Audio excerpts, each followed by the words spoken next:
Scammers, the drug dealers, the robbers, and the crooks. I look at it. Well, actually, for a second. And I'm the owner wants to know if you that you'll forego your senior year. Yeah, I'm watching the rise, and I wouldn't say I'm shocked because I'm hardly surprised. This one's for the ride, this one's for who knew I'd make it, just needed some time. This one's for my wife, could've left 1,000 times just about my side. I need the money. This one's for the grind, I knew it would happen, just had the strength in my mind. To the videos, I thought I was a black guy. It's hard to get over. I'm foreigner in this world, but I'm fully devoted. I don't take it for granted that the door's been open. I knew I was different, I knew I was chosen. A breadwinner, but I'm soft-spoken. Authentic like a 5950 and there's no cap. Let's have a toast to that. Let's have a toast for the real ones. Let's have a toast for the real. Let's have a toast for the real ones. Let's have a toast for the real. Let's have a toast for the real ones. Have a toast for the real. Let's have a toast for the real ones. Have a toast for the real. They done baptized the bad guy. Still don't follow religion. The fabric's not average. The cotton's Egyptian. 500 for the shoes come dirty, but the European. Less is more and less is the bank. Up the score, I pull up from trade. From the trade, I'm balling like trade. Do what I can, I do what you can't. I wrote this 30,000 feet up. 10 toes stay G'd up. I'm trying to get the type of wealth like a house on the hills can't see us. Say the money still me up. Stay humble, stay teed up. I don't tell you how to live, so don't hit me with no weak stuff. And if you know the deal, then you know the deal.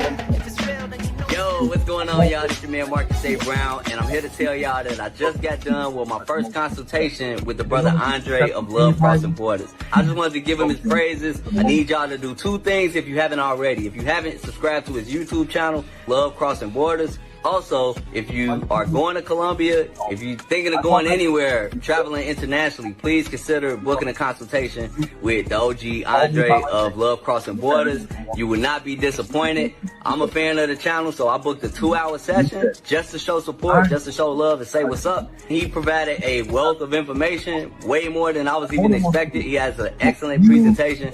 So I just wanted to let y'all know you will not be disappointed. Book the consultation, subscribe to the YouTube channel if you haven't already. Dre, man, I appreciate you. I will be out in Colombia, and I look forward to linking up with you. And y'all, get in tune with him if you haven't already. Tell him MHB sent you. And I'm glad I'm able to help raise up a community of black men. Zio had this crazy idea of teaching black men what he had learned in the tech field. If you're resistant to change, you only want to do one thing in one way, yeah, you're not going to make it. This is about taking men, black men, and making them better men. Let's have a toast for the real ones. Let's have a toast for the real. Where are all the black men? And I'm not talking about the scammers, the drug dealers, the robbers, and the crooks. I'm not going to. well, actually, and leave my teammates. I said, I'm not going to leave. Shout out to all. Love.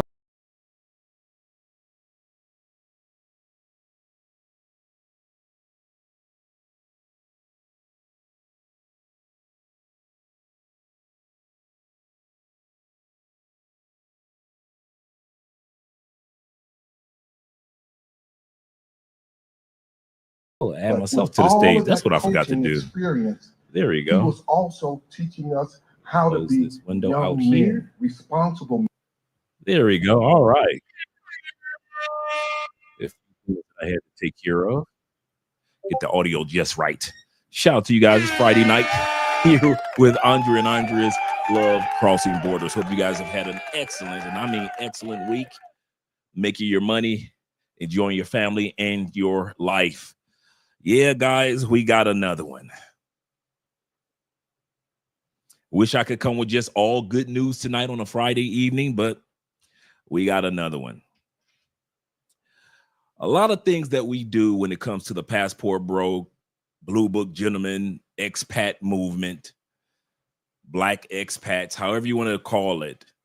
A lot of things that we do, I can say, no matter what country we go to, we usually try to obey the laws, whether it be the law of respecting the empire if they have a king or queen in that particular country, whether it be protect or follow the laws as far as vagrancy or the littering law. I mean, the littering law. So we're not littering stuff on the ground. Or whether it be the law of public intoxication, where we say, okay, in this country, you can't be intoxicated or drink beer or whatever it may be in public. And so we just don't do it. There are very few times when we are known for breaking the laws in other countries. But there is one law that I noticed that we as men, and sometimes the women, break this law time and time again, country after country after country after country. And that law that we continue to break is the law of sowing and reaping. We really believe that we will not reap what we sow. We think because we have passports from locations that are in the top 10 passports, whether it be Canada, Japan, whether it be the United States, even though we're in the top 12, whether it be South America, well, actually, whether it be from UK, the Netherlands, anyone, Finland, doesn't matter. We all have a bad habit of breaking the law of sowing and reaping. We really don't think if we sow it, we won't grow it.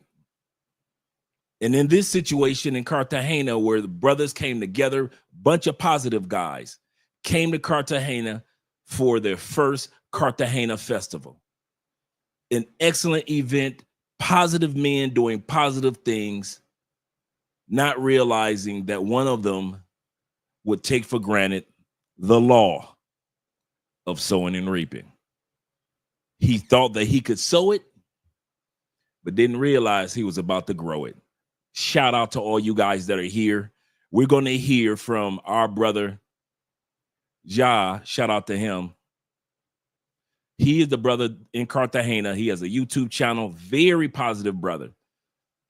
Has a strong relationship with his girl. They've been together forever in Cartagena. He's building Airbnbs in Cartagena. He's one of the few guys in Cartagena that if you guys ever say, Dre, if you could connect me with anybody in Cartagena, this would be one of the people. Hands down, he's a really good dude. And so what he tried to do was to create a festival, a celebration among men to where you could come to Cartagena and not get caught up if you were by yourself. But even if the brothers try to do everything for us, we still want to break the law, don't we? The law of sowing and reaping. Before we hear what he has to say about the brother that got drugged this past weekend in Cartagena, who was knocked out for 2 days. Just imagine you got dosed with so much scopolamine that you were knocked out for 2 días. Blood everywhere because you smashed yourself into the bathroom sink and the shards from the sink sliced you as you were tumbling to the floor. Forget about your parents back home. Forget about your nieces and nephews. Forget about all your crypto investments that are going crazy right now. Make that money, crypto. Make that money. Take that, take that. Forget all about that. Maybe you may have had a girlfriend back home in the States or even a wife. Forget all about your children because you're on a bathroom floor in front of a broken sink as you're bleeding out. And you're passed out and they discovered you 2 days later. Where you're supposed to be with all these other positive brothers who are enjoying themselves in Cartagena. But once again, we like to break the law of sowing and reaping. Let's get started with the music and let's get started with the shout outs, the intro shout outs. Once we get done with the intro, I'm not going to do everybody because I know there's going to be a lot of people here tonight. But then we'll get started with the video. And if you think that breaking the law of sowing and reaping only happens outside of America, you're going to be surprised at the videos you see tonight of how often men break the law of sowing and reaping, even when we're in America. Shout out to all you guys that are here right now. Appreciate you, gentlemen. Evan is the first brother here showing love to the channel. Shout out to you, brother. Appreciate you being here. He said, I have 37 more days left in Rio de Janeiro, Brazil. He said, and I can tell you that Medellin has way more American tourists than down here in Rio. I can definitely believe that. Definitely. He said, American tourists that are down here in Rio, than they're down here in Rio. He said, I don't think Rio will ever be ruined by tourism like Medellin. Brazil is just way too better, or the GOAT. Either way, to a certain extent, I truly can agree with you. It's a 9 to 13 hour flight for some people. Guys that do go to Brazil, is a certain type of character of guys that go to Brazil. And so fortunately, Brazil is far enough away to where if you're going to be serious enough to spend the money to take the flight, well, let's put it like this. There's not enough people who are willing to be serious enough to spend the money to take the flight to Brazil. And at the same time, Brazil protects itself now with guys having to have a visa as well. So that's another thing that protects Brazil. Shout out to Brazil. Shout out to our brother Shelton in the building. And I said the blind traveler in the building. He said, you are a content creator. He said, be patient, for I have made $10 on YouTube after getting monetized. I think, hey, Shelton, our first check from YouTube was $14, like $14 and some change. Our largest check from YouTube was $35,000 that particular month. So we made 35,000, we've made 29, we've made 27, I used to just think the white boys got the big checks. I kid you not. I ain't gonna lie to you. I used to think that the white brothers were the only ones that got the big checks, because no brothers was getting big checks when I first started YouTube. Ace Live wasn't getting them. Flyboy Way wasn't getting them. We weren't getting them. There was no Kevin Samuels wasn't getting them at that time period in 2016, 17. He had just started. So no brothers was really known for getting the big checks. But then brothers start getting more, focused on the marketing side of YouTube, and we started getting the big checks. So shout out to the $10 check, because ours start off Sheldon at 14 and moved all the way up to $35,000 that particular month. Shout out to all you guys. And it wasn't long. Believe you me, it wasn't long after that. Shout out to all you gentlemen out there. Shout out to my Uncle Jeffrey, Ghostfaced, who's been down here enjoying Cali, Colombia with me and a few of the other brothers that are down here. He said, what's up? What up, though? Them Detroit boys, that's what's up. You better back the fuck up out my face, goddammit. I'm from Detroit, Michigan. Don't play with me. Cologne of the night is Bentley for Men. Bentley Intense. Bentley Intense. I don't know. It's a classic. You can buy it from Macy's. You can buy it from Marshall's.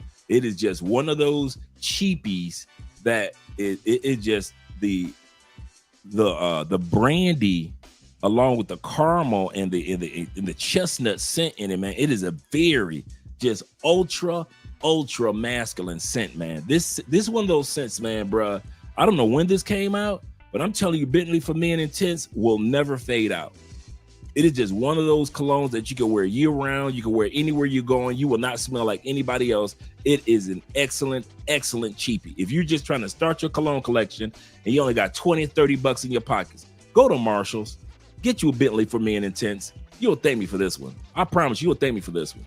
It is definitely one of those that's just a banger for your buck. Shout out to you. And shout out to my man KW leaves America. Yes, he does. KW says this. He say, What's good, Andre? He said, landed my dream job, which happened to be remote. Shout out to you, brother. Congratulations. Congratulations. We'll be permanently leaving America this time. That's all I'm saying. Let's all focus on what we need to focus on. Let's all be patient. And then when it's our time to exodus, so be it. We'll be leaving the United States, whether it be part-time or whether it be permanently. But we got to be patient with it.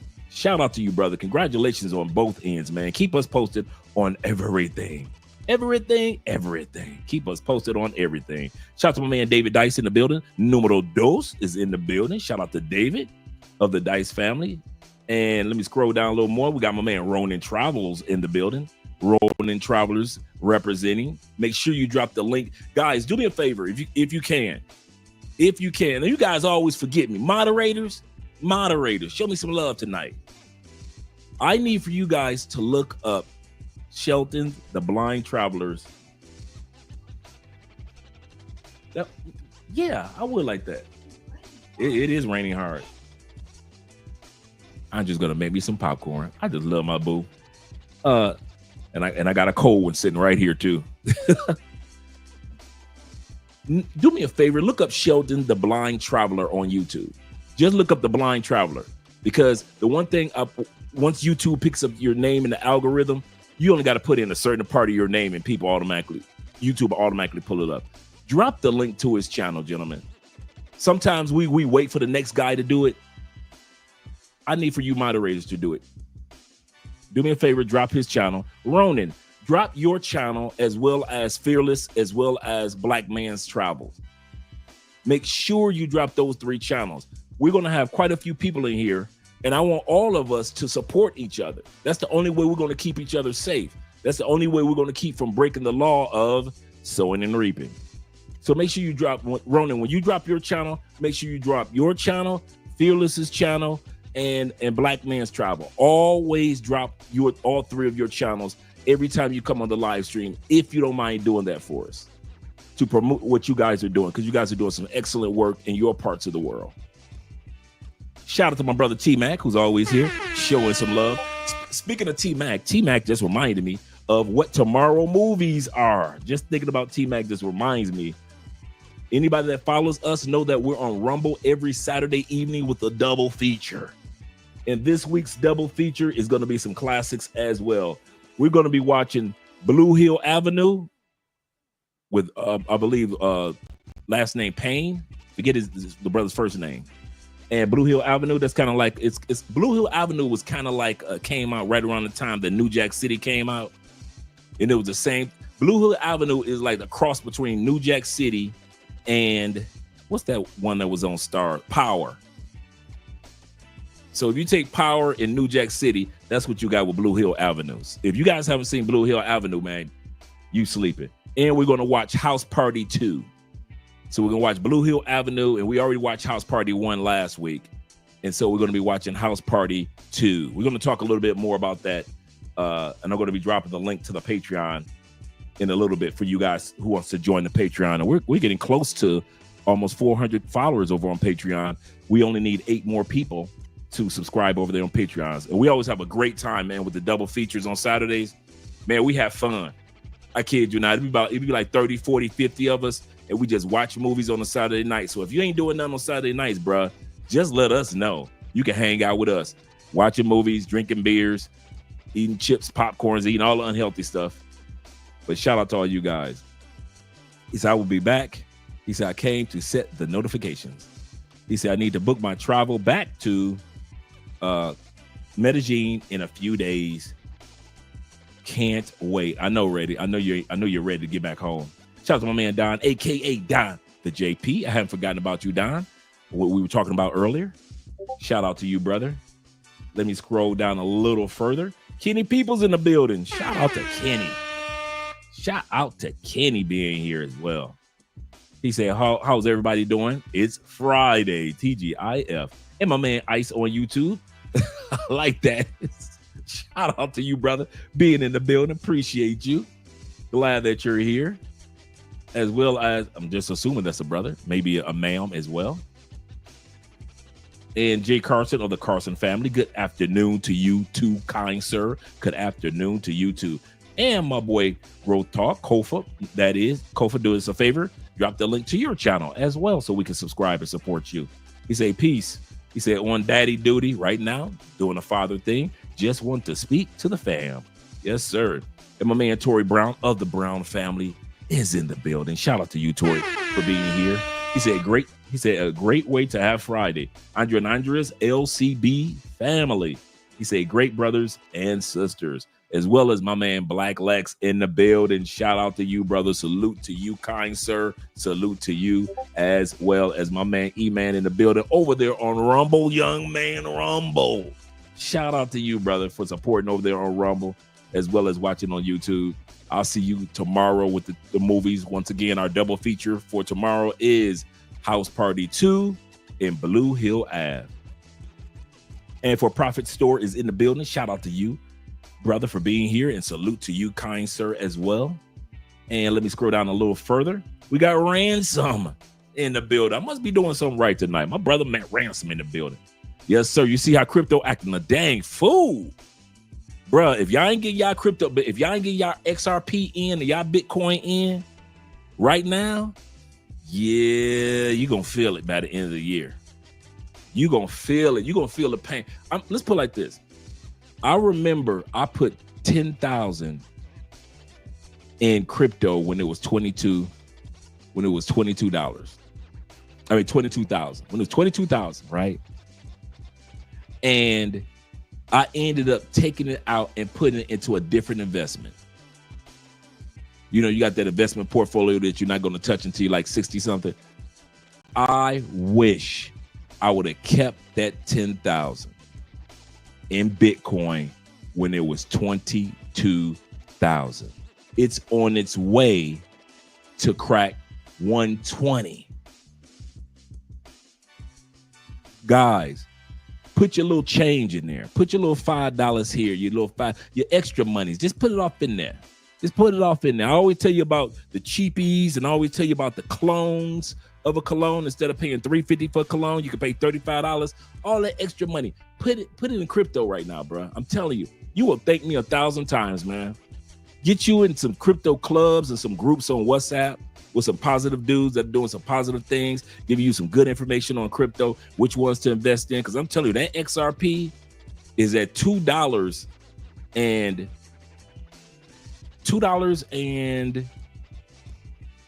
well, when I looked at it, it was $2.50, almost 60 cents. I was talking to Mad Max. I don't know if he's here today. He was just telling me, he said, Dre, I invested in XRP when it was just some change. I just made 16,000 today.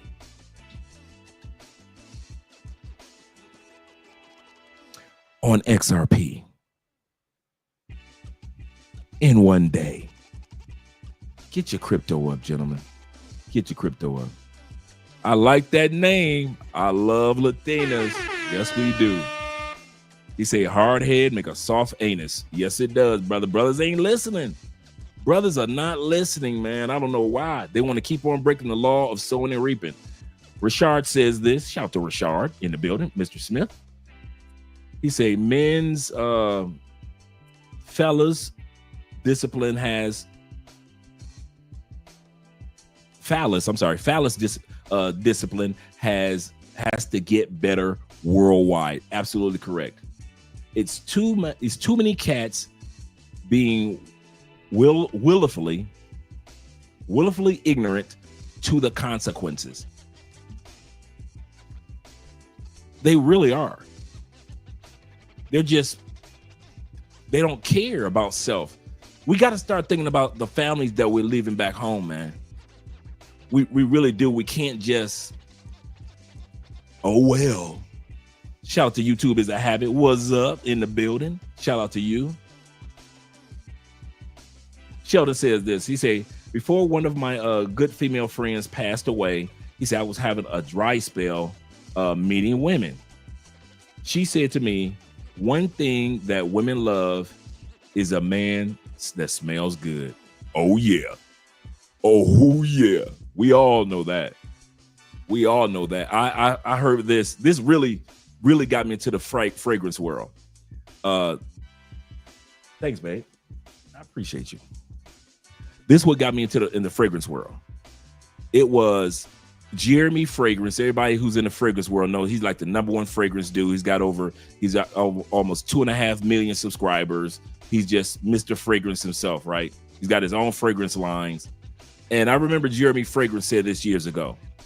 He says it would take you 6 months in the gym to get your body to where women will look at you. He said it would take you a while to get he'd say it'll take 6 months to get your wardrobe to where women will notice you on a regular basis. He said it would take you 6 minutes to just find the right cologne to put on for women to notice you. And I never forgot that. So he said, while you're getting your wardrobe up to par, while you're getting your body up to par, make sure you got your fragrances up to par, because a woman will notice you when she sees you, and she'll even smell you when she passes you, and she'll turn her head like, who is he? Yes, sir. Make sure you guys subscribe to Sheldon's channel, gentlemen. Make sure you do that.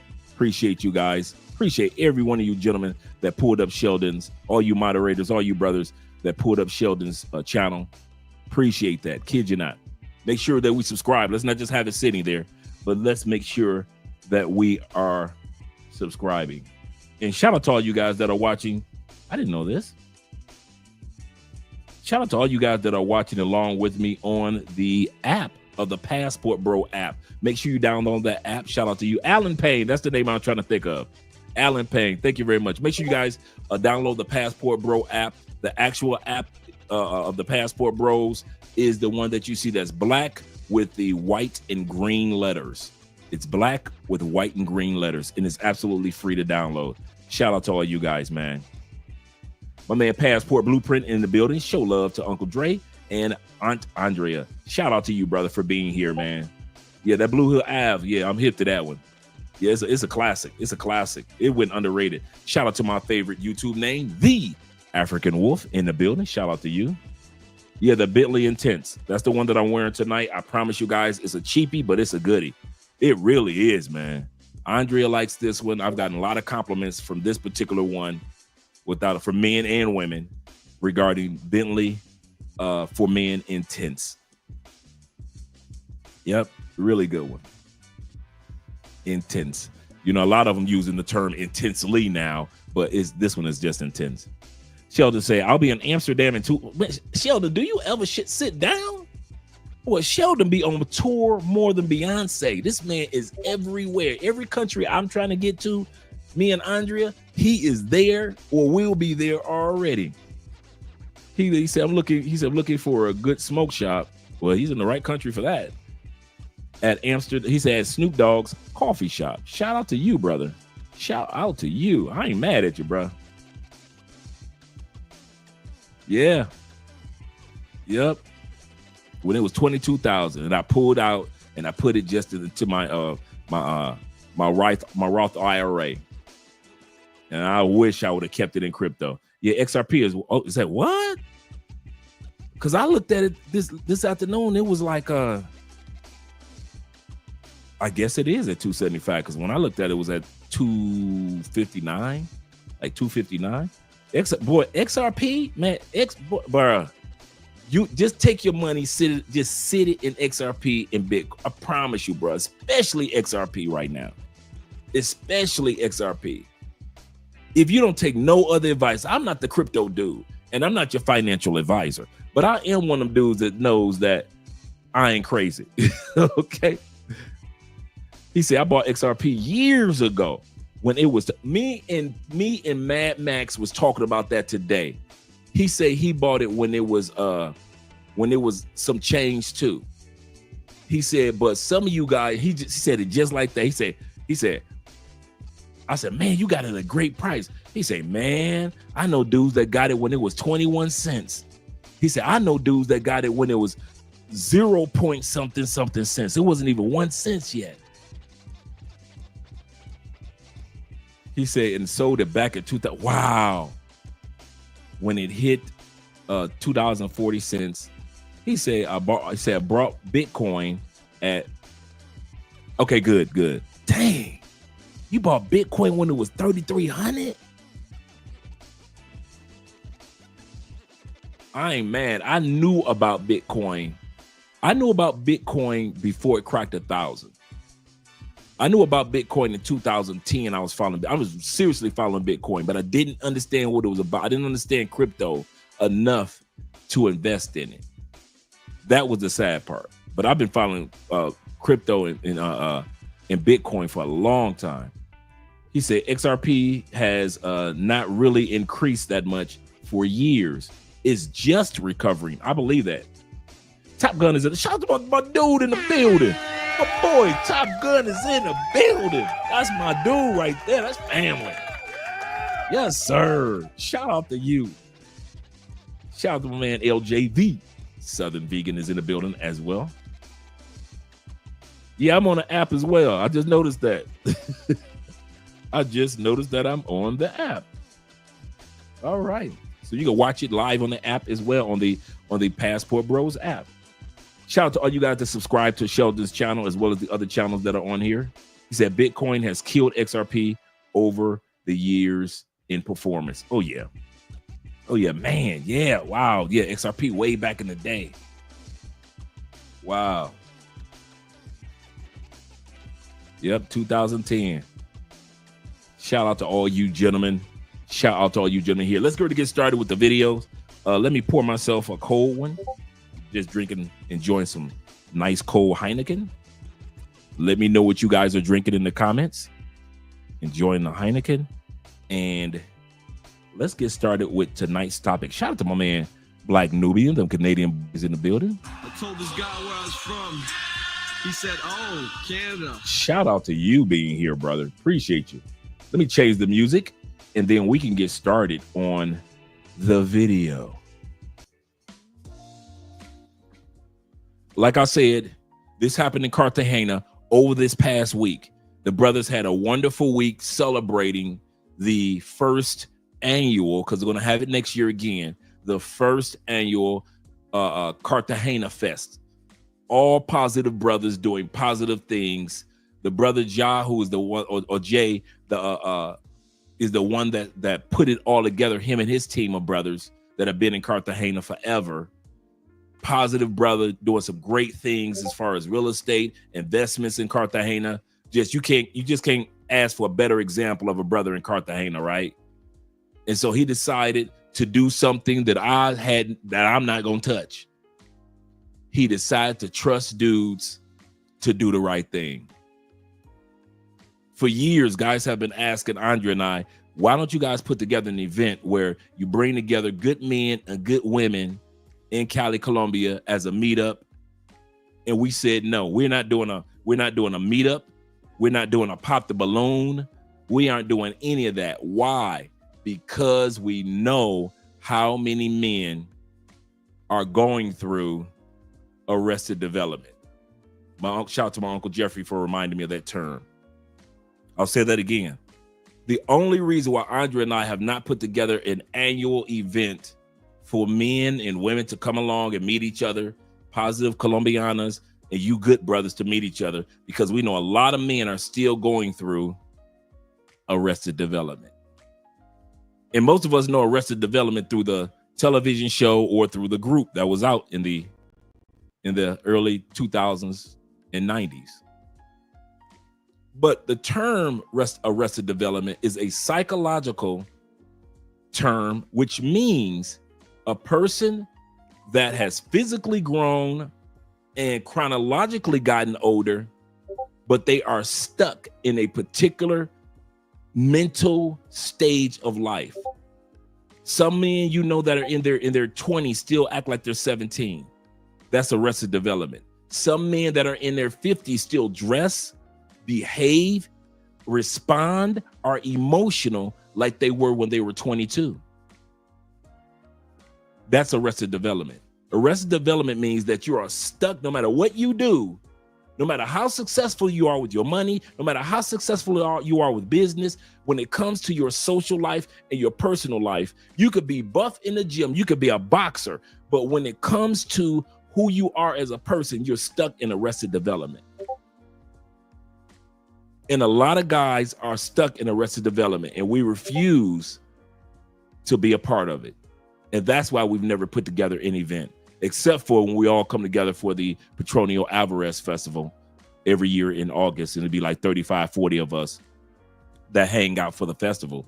But other than that, we don't hook up the dating thing, because we know, we've seen it backfire in Medellin. We've seen it backfire in DR. We've seen it backfire sometimes in Southeast Asia. We've seen it backfire when dudes try to bring brothers together on the continent of Africa. We've seen it backfire in Cancun.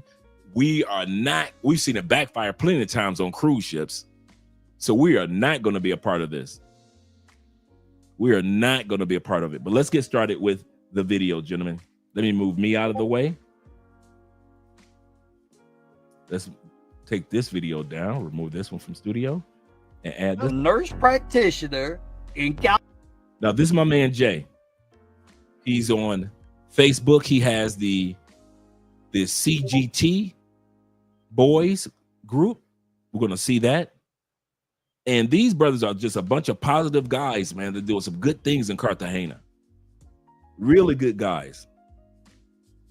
But the problem is not everybody is following the leader, such as Rakim would say. But let's get started, continue on with the video. California, making about $300K plus a year. So he's talking about his ex-wife. He said, man, he's being interviewed. He said, man, I left a woman in California. This video went viral. I left a woman in California that was making $300,000 a year. A sister. For somebody that made $1,000 a month, if that. And she has treated me better than that woman could ever dream of. Her kid has treated me better than I ever could have dreamed of. But now that I'm gone, it's like, I want my husband. I wish I had my husband. Yes. But before, it was that she had the crib because I was on the road trucking. So she had already got a crib. You know what I'm saying? So she was like, well, you just move in with me, blah, blah, blah, whatever. But then as soon as she get mad, well, you can get the fuck out. All right. I ain't gonna be told that too many times. And one day I politely packed my shit, and the next day I was in Colombia. Dipped on it. Didn't look back. Right. Bro. Did not look back. Be careful what you ask for. Be careful what you ask for. You know unfortunately for us, man, like it seems like we don't get the respect, the understanding. So this right here, this is the Facebook group that he has. So if you want to join the Cartagena Boys Facebook group, it is a bunch of positive brothers. It's none of that childishness, none of that foolishness. He's actually put it together because there were so many brothers down there in Cartagena on foolishness. And a lot of you brothers want to come down to Cartagena and have a really good time on the serious side. So he put together this group on Facebook just recently. So if you guys want to join, go over to Facebook. You can actually join the Cartagena Boys group. Really a group of really good guys. Shout out to my man Jay for doing this. And like Terrell said, and like Tori said, if it ain't broke, don't fix it. Yep. Charlie, make it good compared to what? Yeah, for real. Let's continue on. So they were having their first annual event. The first Cartagena Boys, the first Cartagena Gentlemen. In other words, the first Cartagena Fest. They've been working on this all year long. All last year, they've been talking about it. And let's see how it went so far. Let's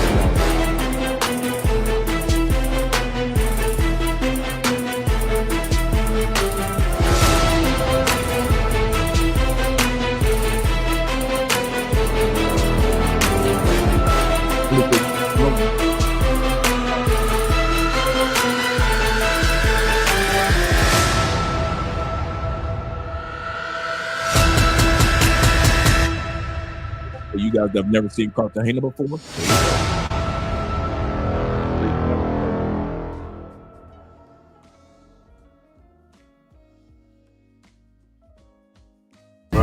spit nothing but love. We got a bunch of veterans out here kicking it, having a good time, man. They believed in me on this first one, bro. We done took this stuff to a whole nother level. You raised the standard. Ain't nobody out here doing this. Like, I'm trying to raise the bar for black men traveling. You know what I'm saying? We want some class, some dignity out here, and this is what we got. We got the band. We hold 80 people out here, man. Everybody came out in white, doing our thing, represent Colombia. You gonna see us in 2026. Believe that. Bro, not once a year. I just told yeah. I just had to break the news. Congratulations. You just sold out 2026. You don't even know it yet. Maybe 2027. Right, sir. We kept it classy. We kept it professional. We kept it cultural. And it was one team, one fight. So I'm just happy to be a part of it. I'm happy to be here with these men with the plan right here. If you missed out on it, Got on man Marcus. you better book early. Too late. It's sold out. God, Henry, man. Where you at, baby? Man, Now this is the event that occurred over the past week. and I'm at Unc Jay's CTG Fest, baby. Right. You having a good time, bro? Man, that's the best time I've had in a long ass time. That's what I'm talking about. Man, got you gonna good be back next year? You already know. All right, You baby. already All know. right, You already know. CTG 2026. We out. I'm there. We got ladies from the first time. Both.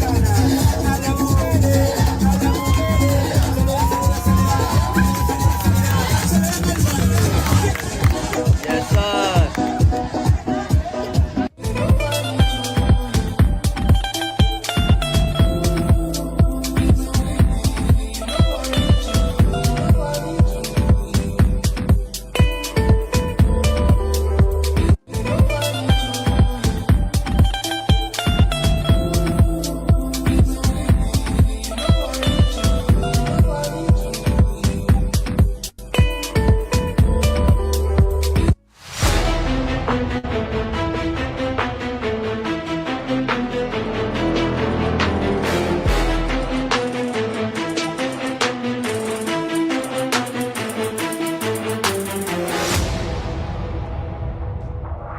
All right. For all you guys that often hear us use the term clock tower when it comes to Cartagena, this is the clock tower. This clock tower is very famous historically because Cartagena used to be one of the New York stock. It was like the New York Stock Exchange for slaves. You would come to Cartagena, Colombia to find out how many boats that you wanted to be shipped to you. People from around the world will come to Cartagena to negotiate. They would negotiate for slaves right on the other side of this wall, which is the clock tower. That's how old this is. Not just for slaves in South America, but Cartagena was famous for this where you came. Here's the scenario. This same clock tower is where guys go for pay for play. So just in case you ever hear us talk about going to the clock tower, this is where guys go at night when the sun goes down. You don't see it during the day. You see the regular tourists out there. That's why you saw regular families. But on the other side, the darker it gets, the later it gets, because Colombia just stays dark when it gets dark. But the later it gets, the more you'll see the regular tourists that are walking around, we disappear. And there's nothing but pay for play out there and tricks. That's it. Literally, that's it. So you'll see hundreds and hundreds of women walking around selling their wares at the clock tower. You said the Irish clock tower, from slave to sex slavery. Yeah, that's why I told this the history of it, because it's so ironic how the same spirit of buying and selling people is still there in that same area of Cartagena. That's the crazy part. Almost 500 years later, you can still buy and sell people at the clock tower. So let's continue on with the video. But these guys came together on some positive stuff, right?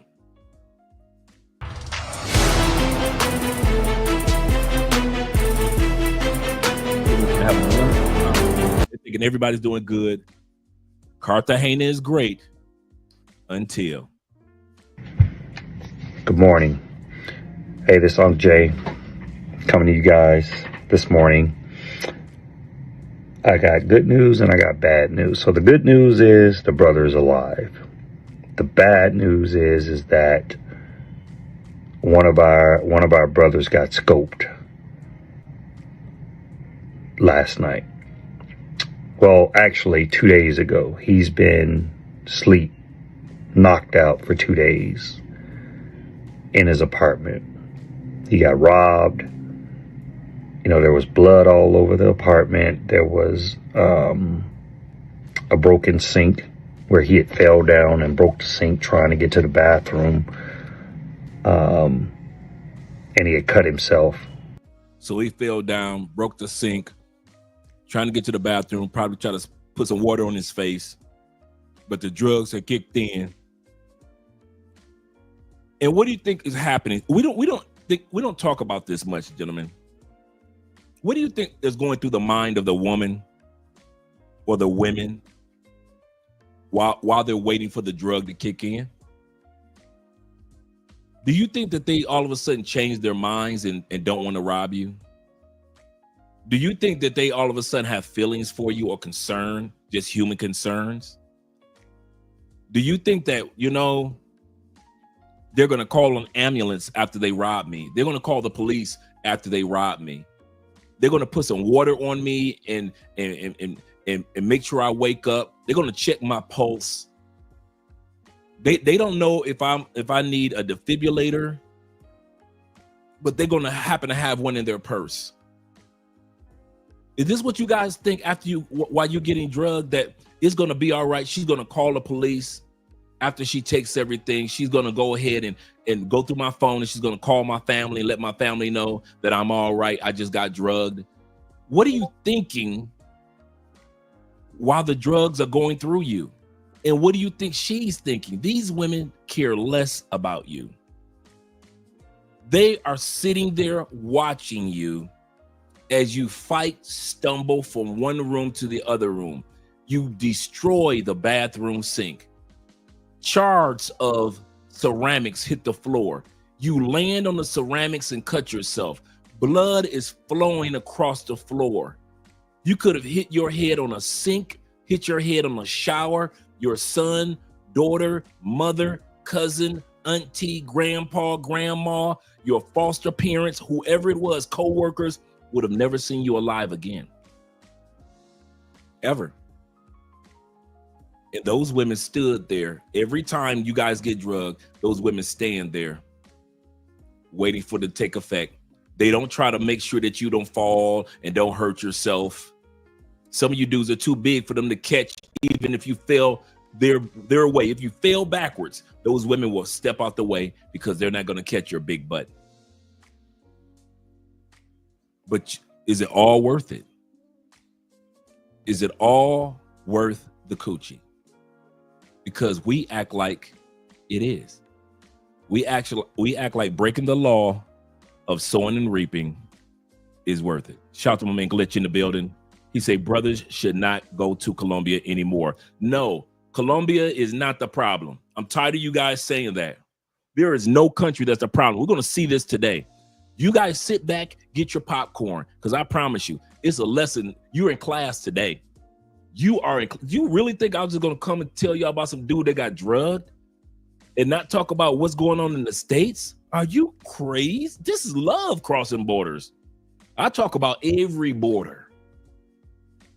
If you say don't go to Colombia anymore, you might as well say do not go to the United States anymore. And you're going to see that tonight. Sit back with your popcorn, gentlemen. You're going to learn a little something tonight. Shout out to my brother Blade Runner in the building and DJ Davis. He said in the States, they would do time, but I don't think they are trying to prosecute those chicks. That's the other thing. We expect stateside justice to apply globally.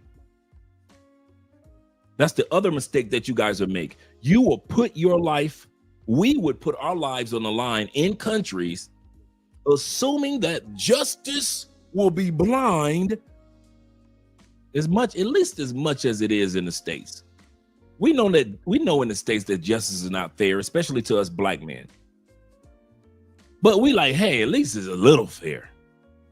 But we assume that we go to other countries that we can do something stupid and that justice will protect you like it does in the States. I'll say that again. You assume that you can go to another country, France, Greece, Zimbabwe, South Korea. You think that you can actually go to another country, do something stupid, and expect justice to protect you like it does in the United States. Not realizing most of you don't even come back for the court date. Even if they did arrest a young lady, you don't even come back to be a witness to your own court date. You don't. I have not heard of any of you guys say, yeah, I'm back in Colombia. What happened, dog? I got a court case with a woman that robbed me. They call her, so she, they need me to be a witness. I ain't never heard none of y'all come back to even go to court. See, in the States, you got to go to court, right? To be a witness, right? But you think that you could just go back home to the States and that Colombian justice will take care of that. Well, if the witness does not show up for court in the States and the person is set free, how is it that you think with no evidence, how is it that you think that it won't work like that in Colombia? Witness. Do not blame Japan for things that happen to you when you break the law of sowing and reaping in Japan. Don't blame Italy if you decide to break the law of sowing and reaping in Italy. Don't blame Austria if you decide to go to Austria and break the law of sowing and reaping in Austria. You sow it, you grow it. You sow stupidity, you grow stupidity. And until you guys come to that conclusion, you can stop blaming countries. Because most of the women in every country I've gone to, most of the women do not care about us like that. That's one thing I can attest to. We try our best to blame the women when at the end of the day, a huge percentage of it is the fact that we don't take accountability for breaking the law of sowing and reaping.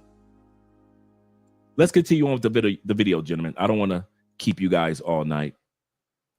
With the shattered ceramic. His brother made every mistake that you could make in this game. He met the chick on Bumble. Check. First mistake. Met the chick on Bumble. She said she was a normal chick. She was from Medellin. Red flag. She asked him, could she bring a friend? Red flag. How many times are you guys going to keep blaming for Colombia? How can you blame Colombia? I want to hear this. You can put this in a comment. This is a conversation. We're grown man conversation. How can you blame Colombia when we've said it 100 times? Jay said it 100 times. All the other content creators said it 100 times. Stay off the apps, especially with young girls. What do I always say? Nothing wrong with the apps is how you use the apps. There is nothing wrong with Tinder. Nothing wrong with Bumble. There is nothing wrong with Colombian Cupid, Latin, nothing. There is nothing wrong with those apps. The problem is, instead of going after the women that can benefit you, whether it be a short-term trip or a long-term trip, what do you do on the apps? You look for the biggest booty, biggest beauty, most beauty, smallest waist. Under 30.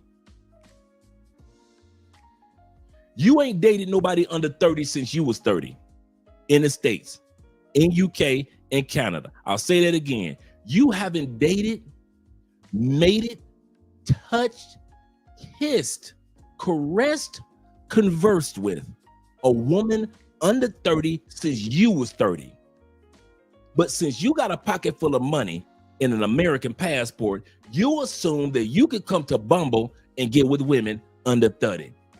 You 42. That means that you ain't talked to a woman under 30 for the last 12 years. You 61. It's been 31 years since you kissed a woman under 30. Since you was 30. But you think since you got a pocket full of money and an American passport or Canadian passport or UK passport, for you white brothers, the Netherlands, Sweden, Austria, you coming over here from Iceland and thinking that because you white, got blonde hair and blue eyes, you can break the law of sowing and reaping. You sow stupidity. Guess what you get? Stupidity. If I sow potatoes, what do I get, guys? Potatoes. What about tomatoes? If I sow tomato seeds in the ground right now, what's going to be in the ground by the time the fall hit? Tomatoes. But I didn't want tomatoes. Well, that's what you got, Dre. Wait a minute. I'm allergic to tomatoes. Doesn't matter, Dre. Wait a minute. Tomatoes take too long to harvest. Doesn't matter, Dre. But tomatoes don't sell like they usually do. Doesn't matter, Dre. You sow tomatoes, Dre. If you sow tomatoes in July, Dre, doesn't matter how you don't like tomatoes, how you're allergic to tomatoes, the tomatoes don't sell how they used to sell. Tomatoes have a nasty smell. You don't like the texture of tomatoes. Doesn't matter, Dre. You knew that you sowed tomato seeds. The law of sowing and reaping says if you sow it, you grow it. And until you start acting like adult men and realize if I sow into the red light district, I'm going to grow something from the red light district. If I sold 2 women from the red light district, I got twice the chance to end up in trouble from the red light district. You can't sit back and criticize a whole country because you gravitate towards Sosua. You blaming all of DR because DR burnt out, dog. It's burnt out. Why? Man, Sosua. Sosua is a small part of the island of DR. Small part. Even Santo Domingo, the capital, does not make up most of Dominican Republic. There are parts of Dominican Republic that are wonderful that many of us have never seen before. And I'm not just talking about jungle part. But we will blame the whole island because we got hustled through sowing and growing in Sosua. So let's go back. The brother said y'all breaking the rules when it comes to the apps. Y'all do. It ain't the apps. The apps ain't done nothing to y'all. I always say this. If I was single, in all sincerity, if I was single, I would not date anybody on the dating apps under the age of 35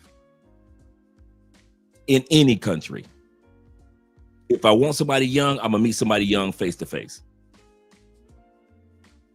I don't trust young. Well, Dre, wait a minute. Pause. But you married Andrea. I met my wife face to face, didn't I?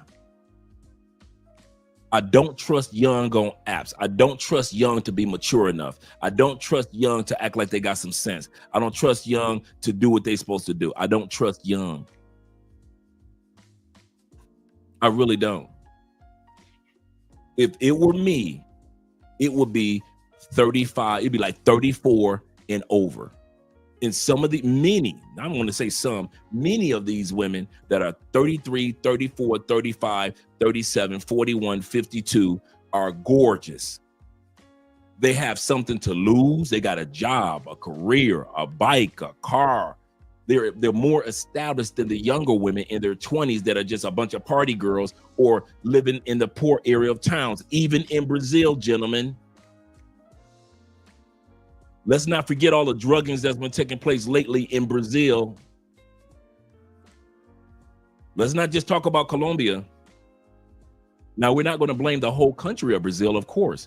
But what I'm saying is we're starting to see a lot more guys now breaking the law of sowing and reaping. They sow something in Brazil or in Colombia or in Mexico. And then when it grows, they want to blame the whole country of Brazil. You can't do that. Most of the Brazilian women are good women.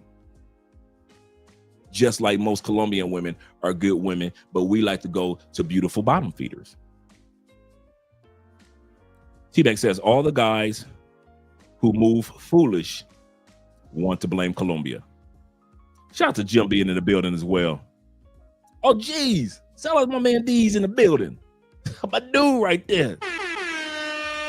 That's when we first started. Me, D's, Richie, all of us, man. We first started doing YouTube back in the day. He said, man, getting drug in Vegas every day. Oh, we're going to get to that. Oh, sit back with your popcorn, D's. I got you, bro. I got you. He said the Colombian government has been cracking down. They have been. A lot of guys don't realize the Colombian government, especially in Cartagena, have been cracking down. Medellin especially, but even the government can't fix stupidity. They can't fix arrested development. Many of us are going through arrested development. Once again, what is the arrested development? Not a group, not a television show, but arrested development is the mindset of a person who clamps onto a stage of life and they never grow up out of that stage. Some guys are 27 forever. Some guys are 67 years old and they still walk around like they're 37. Some guys are 37 and they still walk around like they're 24. They just are stuck in arrested development. They're arrested by that time period that was so good to them and they never okay. Remember when we saw the episode of with Damon Wayans and his family, All My Family, something family. I forgot the family show that Damon Wayans was in. And remember the episode with him and Cat Williams, very famous, and they were breakdancing. Cat Williams never grew out of the 80s. He still was walking around with a Kango, a big chain on, and was still trying to battle Damon Williams, even though Damon Williams had a family. And they had a battle scene, breakdancing. That's arrested development.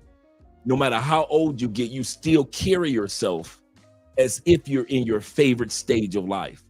And some of you guys have arrested development with a passport and a pocket full of money. That's ultra dangerous. That's ultra dangerous. You don't want to grow up when it comes to women. You grew up when it came to making money. True. You grew up when it came to investments. True. Your wardrobe. True. How you treat the Black community. You are very mature. True. But when it comes to women, especially on the international or even back home, you never grew up. You never accept maturing. You always thought the women that are 24 are just like the women that are 44. And you never grew up, and you always fall victim, even in the States and even out of the States, because you're going through arrested development. You don't know how to sow the right thing to grow the right thing in your life when it comes to women. And I see guys go through it time and time and time again here in South America. It is not the countries, gentlemen. It is us. It is us. Who you need to look at is your shadow, because it's you. Shout out to you guys. But this particular episode is not about blame game. We're going to enjoy the video.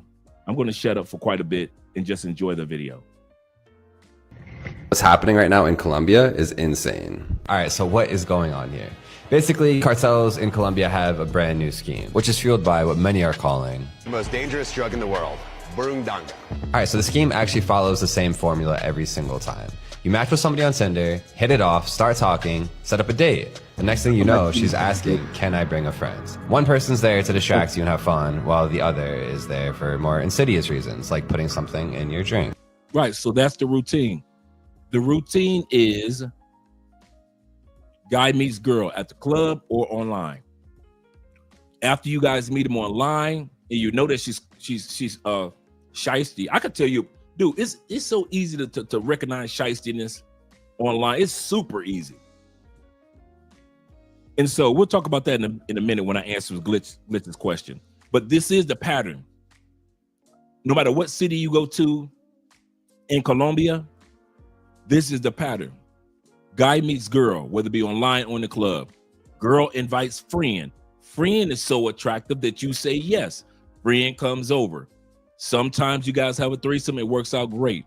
But is it worth the gamble? Because many times it's not about the threesome.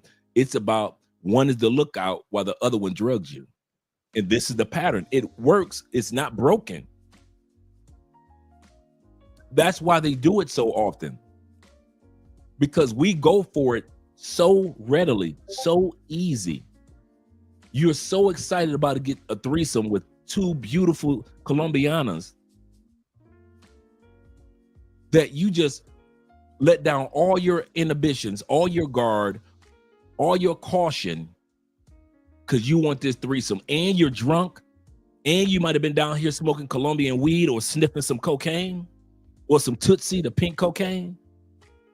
So now you're down here in Colombia, and don't act like some of these guys don't come down here doing cocaine or smoking Colombian weed or coming down here doing Tootsie, the pink cocaine. P. Diddy ain't the only one with Tootsie. Tootsie came from Colombia. It's a mix of different drugs, and it's like a pink version of cocaine. And so don't act like some of you guys don't either know somebody or haven't done it yourself while you're down here. This is Colombia. And if a woman can trick you into being drugged, I know they can trick you into taking drugs. If they could trick you into taking drugs, getting drugged, they could trick you into smoking weed when you ain't never smoked weed a day in your life, but your first time gonna be in Colombia. They'll trick you into smoking a cigarette that's laced. You ain't never smoked a cigarette a day in your life. They'll trick you with beauty. If they sniff it, all of a sudden they're putting the tray in your hand and see if you gonna sniff it. And here you go, you half drunk, you like, F it, I'm on vacation, and here you go sniff it. I know guys that come back to Colombia no longer for the women, but for the cocaine. I'm gonna say that again. Some of y'all don't realize this. I've been down here long enough to know there are men that come back here no longer for the women. Those days are done for them. They come back here only to get that pure cocaine in their nose. Now, of course, it's cut, but you get what my point is. That's how strung out, how easy it is when you're dealing with Arrested Development. Next thing you know, you're waking up in your hotel room with laptop, passport, money gone. All right, we'll say that you are in Medellin and you want to do this the right way. By far, the most secure area in all of Medellin is El Poblado. It might be the most touristic and expensive, but it's definitely the safest. With laptop, passport, money gone. All right, we'll say that you are in Medellin and you want to do this the right way. By far, the most secure area in all of Medellin is El Poblado. T-Mac, could you tell this brother right here, this white brother, shout out to him for putting the video out there. The most assumed secure area in Medellin is El Poblado. Assumed. Most of you guys are getting drugged, robbed, hustled, scammed, gringo priced in El Poblado. The most expensive Airbnbs are in El Poblado. The highest grocery bills, when you just go to a regular grocery store, El Poblado. The most expensive cost that you're going to pay to get into a club, El Poblado. The most expensive foods, El Poblado. It is not the safest. The most pay-for play that you'll find is either on the outskirts or inside of El Poblado. El Poblado is not the same. Dude, I'm going to tell you this. Me and Richie Mack supposed to be going to Medellin this September. We're doing the Colombian tour, right? I will not be going to El Poblado with Richie. I got a lot of other places for us to go. We will not be going to Parque Lleras.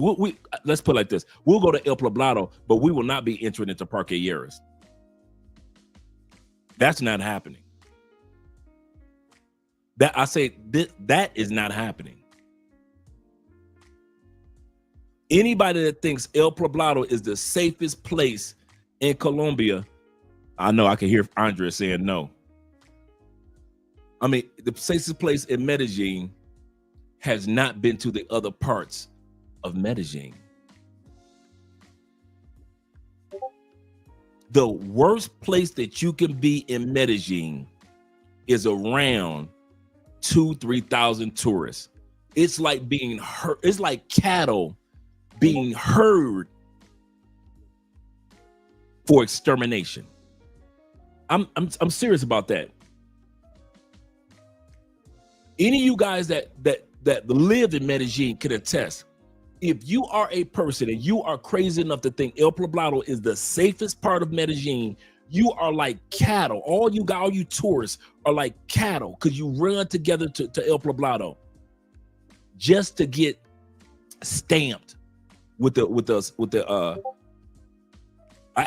to get poof in the head, just like cattle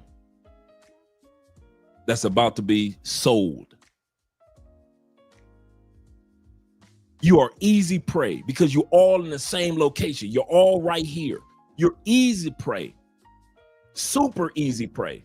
Anybody, all you do is that get Airbnbs at El Poblado, you're a fool. I'll say that again. You're a fool. Anybody that lives in Medellin will tell you that.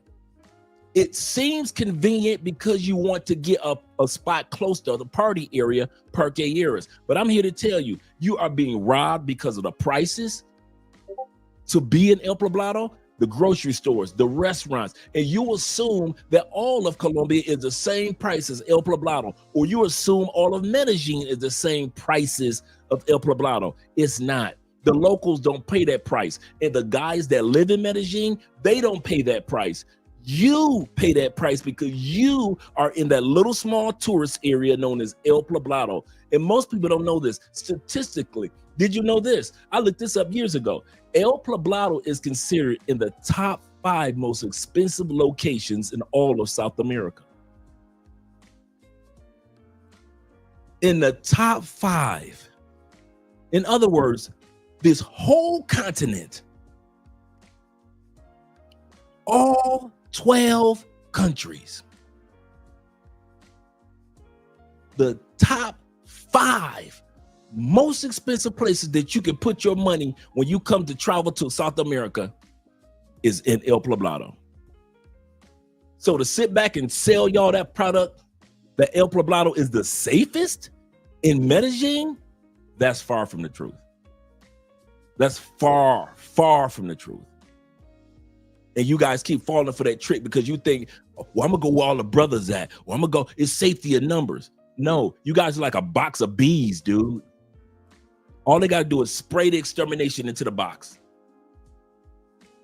You're easy prey. It's easy. It's so easy to pick you guys off because you're clustered in the same location. In all the best restaurants, the best spots. We're gonna look at that tonight. The best place to go, the best grocery stores, the best women. All of them are.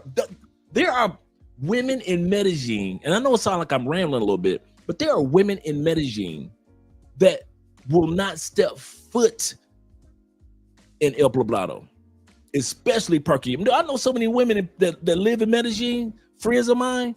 Man, they will. I'm not going to. What I need to go to El Poblado for?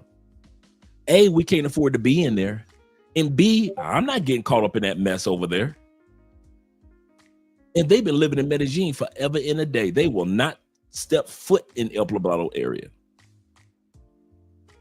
If the locals know better, how come we don't? Let me go to the comments and then come back to my brother Glitch in a second.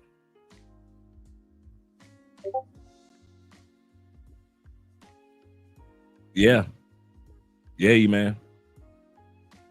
David says this. He says, always something with certain dudes, not all dudes, certain dudes getting married in the States, then falling for pay for play, then getting drugged. Shake my head. He say, don't listen until it's too late. Shout out to Jermon once again. He said, what's up, big brother? And the chat. Shout out to you, brother, being here. And my brother Shay Star in the building. Appreciate you here. T-Mac says this. T-Mac is the Medellin man that's here right now among you other Medellin men. He said, my homie came to Medellin and found him a mature woman with a medical who is a medical doctor on Bumble. It's not the app, gentlemen. He said a lot of those younger chicks on Bumble and Tinder look for victims every time. I try to tell guys that how very attractive older women are in Colombia, just in general. And I mean, when I say older, older than 35. Some of you dudes ain't even looking for no kids. So you ain't got no business messing with a younger woman anyway, unless you probably looking to have a family or something, right? But you think you can buck the system. And so you go on Tinder and you swipe when it says that she's 21. It says she's 23. It says that she's 24 and you swipe. If it ain't 24 and down, you ain't swiping it. Cool, got you. But remember, the law that you might be breaking is the law of sowing and reaping. If you sow into silly, stupid young girls, what do you think you're going to get back as a harvest? And remember, whenever you sow something, you always get more of that back than you sowed. You can sow one tomato seed and get a whole plant of 20, 30 tomatoes, right? But you only sowed one seed, right? Whenever you sow something, you always get, the law of sowing and reaping says, if you sow something, you're going to always get back more in abundance of whatever it is you sow. If you sow 2 women in your Airbnb 4:30 at night, you ain't going to just lose. You're going to lose a lot. Every one of you dudes that get drugged, don't they always lose a lot? It'll never be, man, she took my wallet, but she left my cell phone and my passport right there. It'll never be that. It don't be tit for tat. They like, wait a minute. If he wants to sow a giant seed of stupidity, we take it all. We're going to give him a true harvest of stupidity. He said a lot of those young chicks on Bumble and Tinder are looking for victims. Shout out to Kenny. Yes, we were talking about Alan Payne earlier. Yep. Elham in the building. Shout out to you, brother. He said, you have to blame Colombia also. No, you don't. If you blame Colombia, you better blame the United States. We're going to get to that tonight. I'm going to say that again. If you blame Colombia, you better blame the United States too. Because we're going to look at tonight that men are doing the exact same thing in the States. I mean, cookie cutter. You think we were in Colombia if they didn't have the headlines on it. You think it was in Colombia. You think it was Brazil.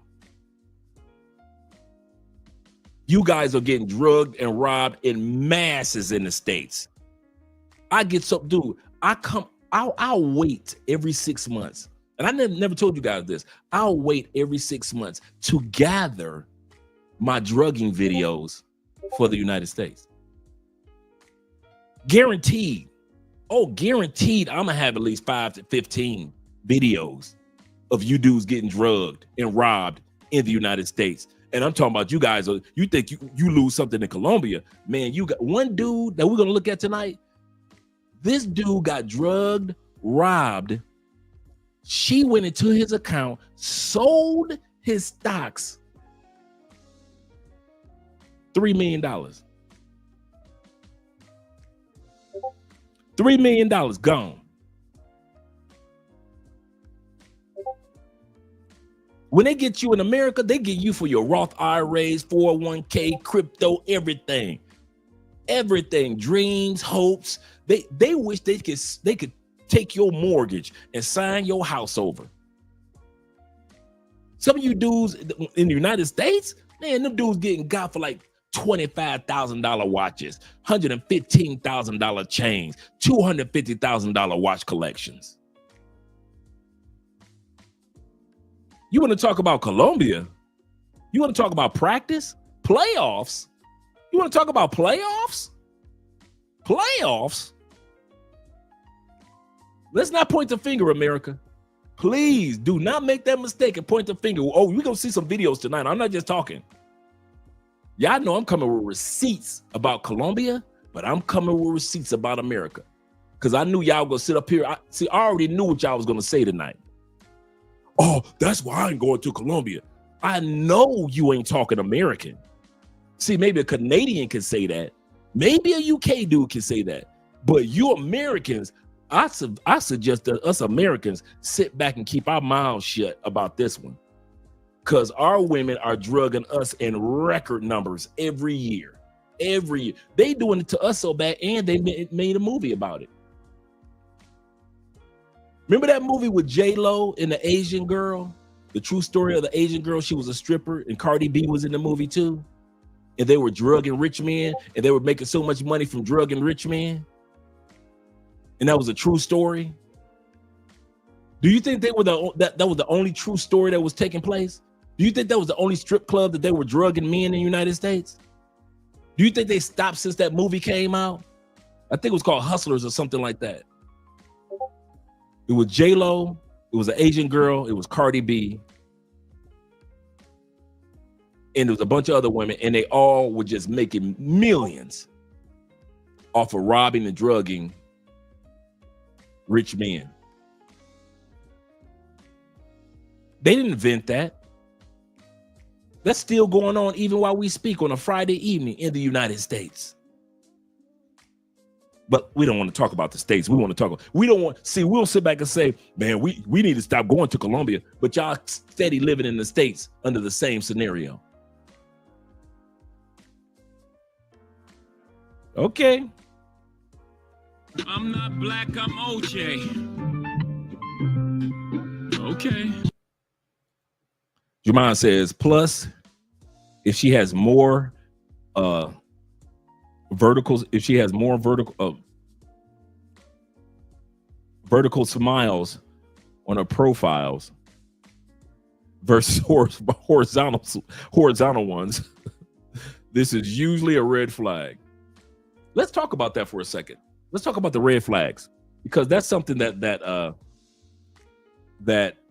who mentioned something like that? Let's go back up. My man Glitch asked a question in regards to that. He say, big up, Dre, love the show. He say, so tell me what is it those brothers doing that is so sussed or suited?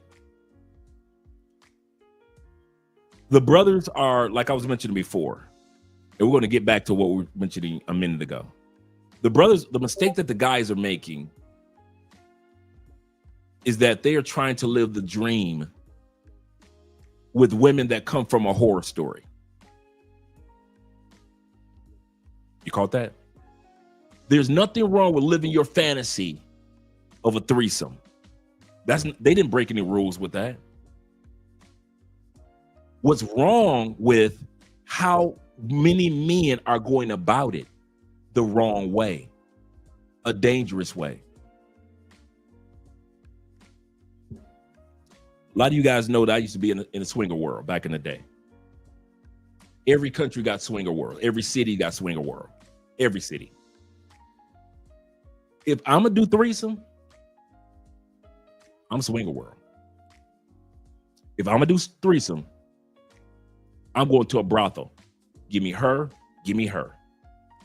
If I'm gonna do threesome, I'm not getting hookers. I'm getting call girls.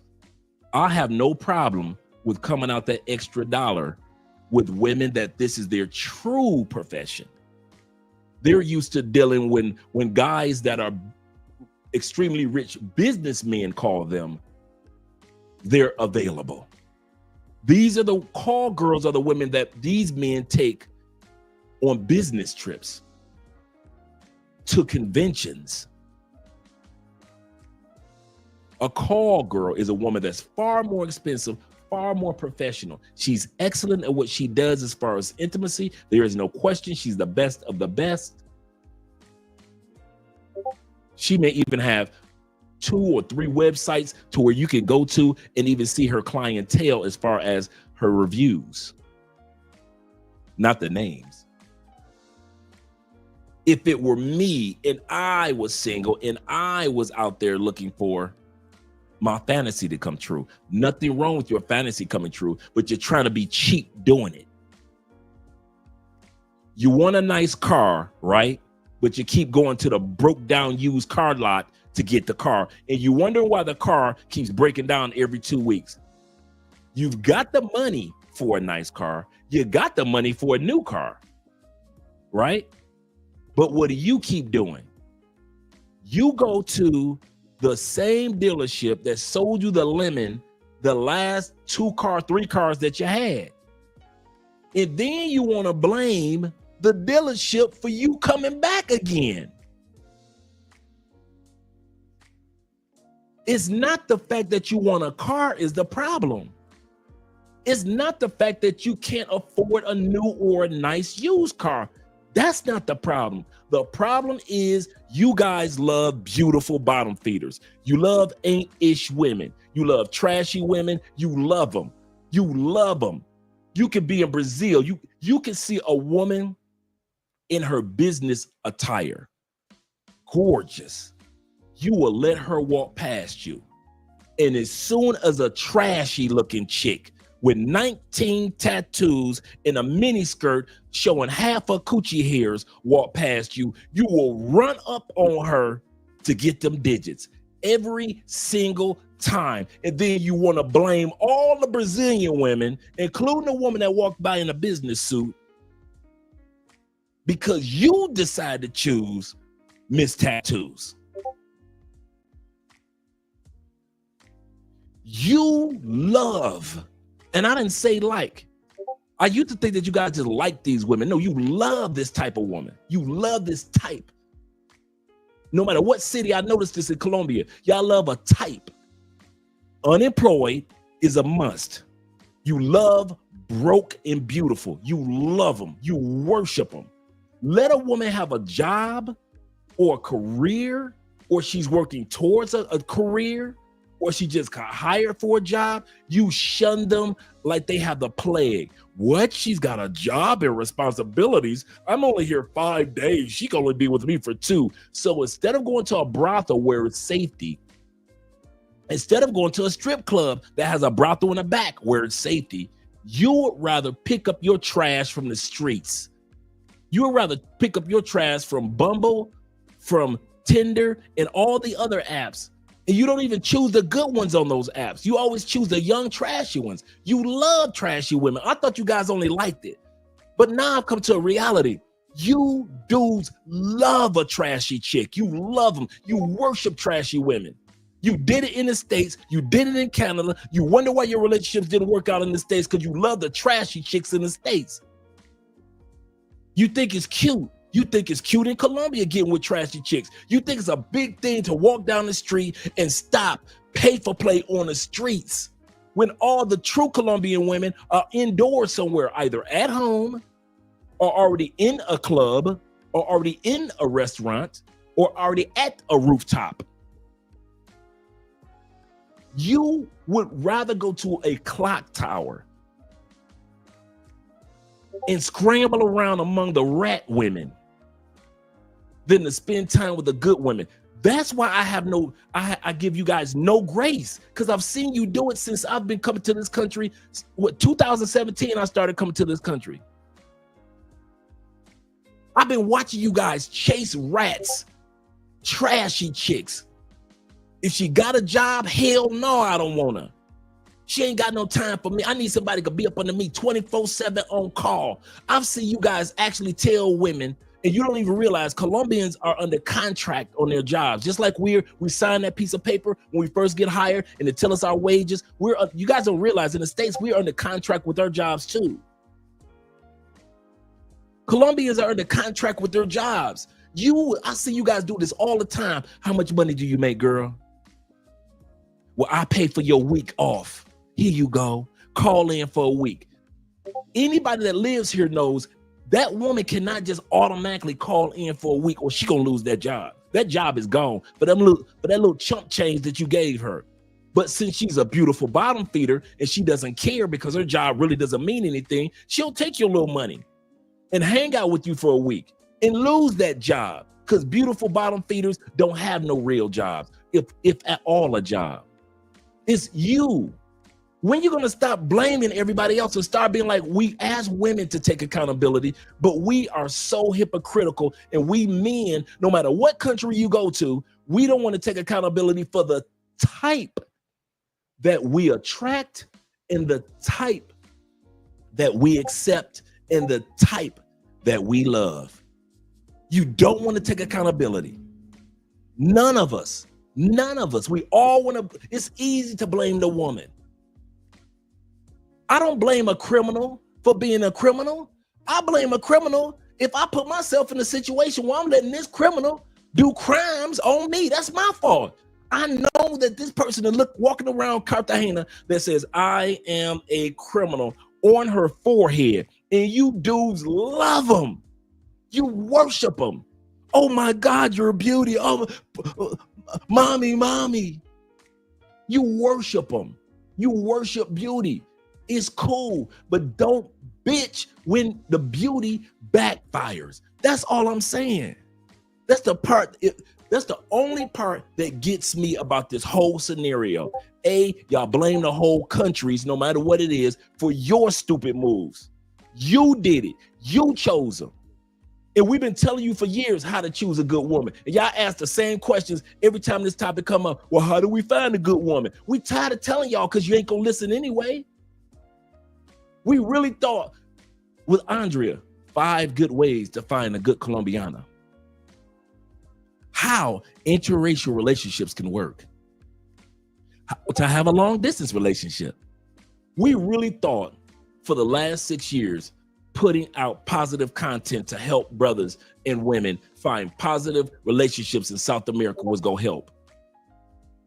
And y'all still telling us we don't know what we talking about. I'm gonna get with this broke bottom feeder from Zone 1 who had to borrow that dress, borrow those jeans, borrow those shoes from a family member to even get down to Parque Aires, get to the other side of Cartagena, to even meet you walking down the street. And you worship them, you love them. You love them. So whatever I say is entertainment. I'm nothing but what you use popcorn for. That's it.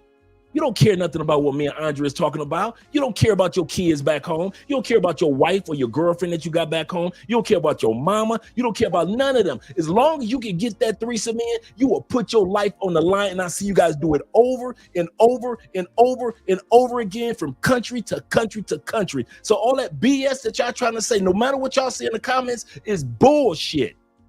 Because we watch what you say and we watch what you do more than what you say. You go into comments on anytime somebody get drugged, you cry, you whine, you blame it on the women. But at the end of the day, you are letting these people into your Airbnb, total freaking strangers from the poorest part of every single city and country you can find. If the country got some poor people, guarantee your butt gonna be the one to find her. Every time, every single time, it never fails. Never. Y'all love some broke bitches. You love them. And there's nothing more I can say other than that. And anybody that tells me that you don't like or love broken bitches, you lying, because you constantly going back to them. You can go to Brazil, you will find you some broke bitches. You can go to France, you will find some broke bitches. You can go to Pattaya, you can go to Philippines, South Korea, you can go to Japan, China, you can take your ass to Europe, you can take your ass to Africa, you can go back to the States. You love broken and broke bitches. If they ain't broken, they either broke. You love them. So stop being hypocrites for one time on one live stream. Can I get you guys for one time, stop lying to yourself and trying to lie to us about who the fuck you are. You love broken and broke bitches, and stop lying about it. And that's why y'all get drugged every time. I've never seen a dude not get drugged that didn't like broken and broke bitches. Every one of y'all ain't never got drugged by no woman that got something. Y'all ain't never got drugged by no woman that's got herself together. She's not broken. Y'all ain't never got drugged by no woman in no country that had her life on track. And you met her and she was about something. Them women ain't never robbed nobody. Every one of you dudes that get robbed, you can scroll through your phone right now. Ain't nothing but a bunch of broken bitches in your phone. You want to cry about a whole country instead of crying about a whole fucking cell phone. That's what you need to be crying about. What the fuck you got in your phone? Y'all got me cussing, man. I'm sitting up here telling myself I'm gonna stop all this cussing on live streams because y'all want to be some fucking idiots. and then blame a whole country. If I was in Italy right now, I had this same motherfucking smoke for y'all asses. If y'all said that about Italian women, well, man, you can't trust Italy. Them Italian women, they drugging you. No, the bitches you choose. When you gonna man the fuck up and realize it's your choices? It's you in that Airbnb with them two raggedy ass bitches because they cute. Fuck them bitches. I ain't never let beauty rule me. Maybe that's why I'm so passionate. I think a Jeffrey, a T-Mac, a Trailblazer. I mean Blade Runner. I think I got it now. The reason why I'm so passionate, because I ain't never let bitches rule me. I ain't never let no woman beauty. My wife is beautiful. I never let her beauty rule me. No other woman I've ever been with beauty rule me. Maybe that's why I'm so passionate and I got that don't give a damn about what a woman talking about mentality. Maybe I'm different because I don't let women beauty work. I don't give a fuck about a fat ass. They don't own a patent on a fat ass. If she got one, then her mama got one. I ain't never sat back and let beauty rule me. And some of you dudes right now in the comment section, in your mind, you lying motherfucker. You sit up here saying right now in your mind, I ain't never let beauty rule me either. Motherfucker, please. You want to sit up here and talk about, I ain't never let no beauty rule me, and you the same one that will be getting drugged in 2 motherfucking weeks. Who you think you talking to? You must think I'm Tom Tucker, that dumb motherfucker. That's who you think I am. My name is Tom Tucker. I'm that dumb motherfucker, right? That's who I am. Fuck out of here. Y'all some suckers. Some suckers. Every dude that sit up here and let them beautiful women sucker you into, oh my God, we're going to watch it on this video. You're going to watch a bunch of sucker ass motherfuckers get sucked in and actually want to be on camera as if they flossing. And you fall. That's the part that get me. You fall for that shit. These content creators go to the clock tower, walk around with their cell phones, showing you a bunch of Colombianas in some borrowed ass dresses that they borrowed from a friend or a family member so they go sell their body walking down the street. And then these dudes walk up to the women and how y'all are all thinking that they flossing, that they got all these women all over them. These niggas got prostitutes all over them, not regular everyday women. Have you ever noticed on the Cartagena videos or the Medellin videos, have you ever seen a dude with a video with a bunch of Colombian women all over him in the daytime? You don't see that, do you? When the last time you saw that? Where a dude was just walking down the street and a bunch of Colombian women was all over him like they were in Pattaya in Thailand. Never? Not one? Come on, it's got to be some dude that got the women all over him during the daytime. None in Medellin. Y'all ain't see nobody filming in Medellin, and he's showing a bunch of chicks all over him in the daytime. None. What about? It's got to be better than Kia, right? Yeah, none of better than Kia. Oh, so y'all ain't seen none of that shit in Cali. So y'all done came to Cali, and ain't none of y'all saw one of y'all favorite YouTubers with a bunch of bitches around them doing a date. No. It's got to be in Cartagena then. All them people is all them. Come on now. There's got to be at least one YouTuber, your favorite YouTuber. Think about your favorite Colombian YouTuber that's been down here 100 times. Have you seen him with a bunch of bitches wrapped around him doing a day? Never. So it's just a fucking coincidence that them bitches always all around them motherfuckers at night. Them ain't regular Colombian women. Them trashy ass bitches trying to make $1 because they trying to survive to get some medication for their kids, they man back home, and their grandmama's medication. They sleeping on a floor some damn where on a mat.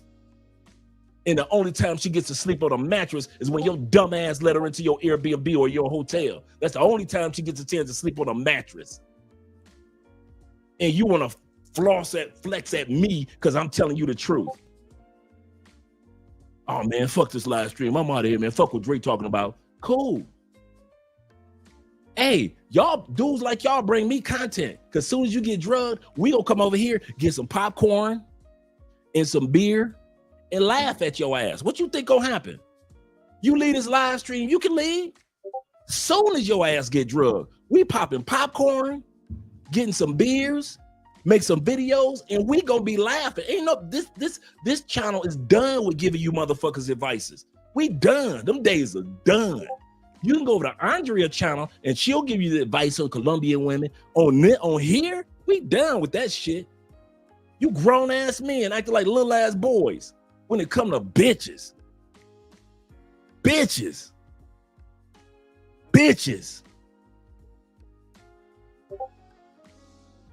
I ain't never been no dude done like that. I ain't never been no dude gonna be no suck over no pussy. The fuck out of here. Maybe that's why I'm like this. I just realized it ain't you, it's me. It ain't you, it's me. I got fucking balls. I've never seen a bitch bad enough to where I was like, oh my God, this. I'll see a female beauty like, oh damn, she fine. She fine enough to fuck. That's it. Keep the fuck out of here. Every chick ain't worth keeping, and every chick ain't safe enough to fuck. Y'all got this game twisted, bruh. I swear, y'all got this game twisted. Y'all keep on doing y'all thing, bruh. I mean that one. Keep doing it your way. Keep worshiping these bitches in South America like they the shit. Fuck these bitches. I'm serious about that one. Shout out to my man, I Am Collecting in the building. Pardon me, brothers. I know y'all came in on me just ranting. Let me go back to the video, man. I'm just tired of seeing us just acting like dumbasses. Shout out to my man Real in the building and my man Meek. I'm supposed to be Meek right about now. He say, sorry, Andre, I'm late. He say, I guess, he say the rapper French Montana took your advice because he's about to marry a billionaire princess in Dubai. He didn't marry up. He didn't marry down. He married up, all the way up. Nothing can stop him. Yeah, man. You know what? I ain't even tired of seeing brothers mess up. You know what I'm tired of? I'm tired of seeing y'all bitch about it. That's what I'm tired of. If y'all want the truth, I ain't tired of seeing y'all getting drugged. Go for it. I ain't tired of seeing y'all with broke bitches. Go for it. I ain't tired of y'all sitting with beautiful bottom feeders and broken bitches. Go for it. The only thing I'm tired about is after y'all get drugged, after you get used, after you get hustled, after you get robbed, you want to go on YouTube's Razor Rays, DC Robs, on everybody else's channel, and then bitch about it. Use that same energy. You know how we always tell women keep that same energy? How about you dudes that get robbed? How about you dudes that like broke bitches? Keep that same energy when she hustle you, when she scam you, when she rob you. I'm talking about to you dudes in Thailand too. I'm talking to you dudes in Thailand too. All you dudes in the Philippines too. All you think we just talking about South America? No, we talking about Southeast Asia too. Cause y'all get hustled with the long game. Keep that same energy when she hustle you for all your shit. Keep that same motherfucking energy. Don't back down now. Don't be talking about all the women in the Philippines are bad. No, they ain't. Oh, no, they ain't. The bitch you chose was bad. All the women in Pattaya, they just all party girls. Oh, no, they ain't. The bitches you like are party girls. No, keep that same motherfucking energy. I ain't accusing you of no ladyboy stuff like all them other lame ass YouTubers do. No, I'm accusing you of just having regular ass women that ain't shit. Especially when you a good dude. That's the sad part. I'm gonna say that again. It's sad to see you good dudes with ain't shit ass women on your roster in your fucking phone. You know they ain't shit. You know that half the bitches in your phone ain't shit. You know it, but you try to pretend like I'm flossing. You ain't flossing to dudes that got good women. I'm gonna say that again. All you dudes that think that you flossing them raggedy ass bitches in your phone, every one of us that got good women, or every dude that's careful with the women that he got.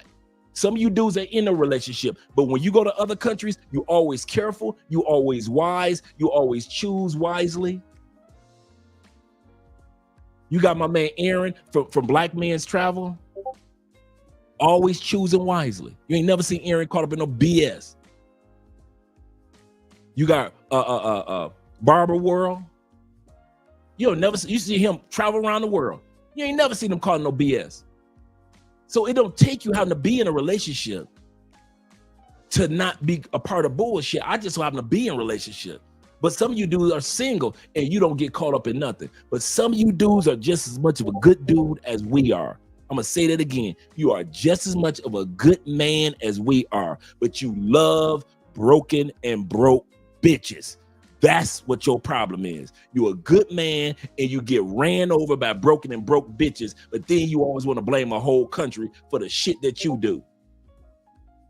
And everybody falls for it because you're a good dude. Oh man, he a good dude too, man. Shit, them Colombia women ain't shit, dog, man. My boy a good dude. No, your boy is a dumbass because he like bad women. And send your boy to Brazil, he'll do the same stupid shit. Send your boy to Italy, the same one that left Colombia being a dumbass, he'll go to Italy and fuck it up. Send that same dude to Spain, he'll fuck it up. Send his ass back to the States, he'll fuck that up too. Some of you dudes are good dudes in every area except for women. Have you ever noticed that? You are good when it's making money, taking care of your kids, taking care of your mama, helping the community. You are good when it comes to your health, when it comes to your diet, proper sleep, your prayer life, everything, meditation life, everything. You are a good man. But when it comes to bitches, you are the dumbest motherfucker that ever walked the planet. I mean, you walk on, when it comes to a woman, you walk on your knuckles. You still a fucking Neanderthal. You refuse to grow up. You still going through arrested development when it comes to women. That's your one vice. It ain't women, it's your stupidity with women is your vice. That's your problem. Women ain't the problem. You being a dumbass with women is your problem. So let's get it right. If we don't have barbershop talk, let's be real about it. Or I can do it like I do with women. I can sugarcoat it. I could be like DC Rob and be like, oh, brothers, watch out now. I could be like Razor Ray and pet you on your back, brother. It's going to be all right, brother. It's going to be all right. Tell your story, brother. Tell your story. I could be like Razor Ray. But I ain't. I ain't going to sit up here sugarcoating shit for you grown-ass men. You know, sit up here, get robbed, come to Colombia, blame all these countries, and these other women ain't did shit to you because you walk past them. You don't say nothing to a good woman in Colombia because you don't know Spanish. Motherfucker, when I walked up on Andre, I ain't know Spanish. I was ready to pull my motherfucking Google Translate out to get to that woman. Fortunately, she knew English. But goddamn. You motherfuckers forgot about, dude, you know how much message you can get off of Google Translate? How many of you dudes ever had a Google Translate date?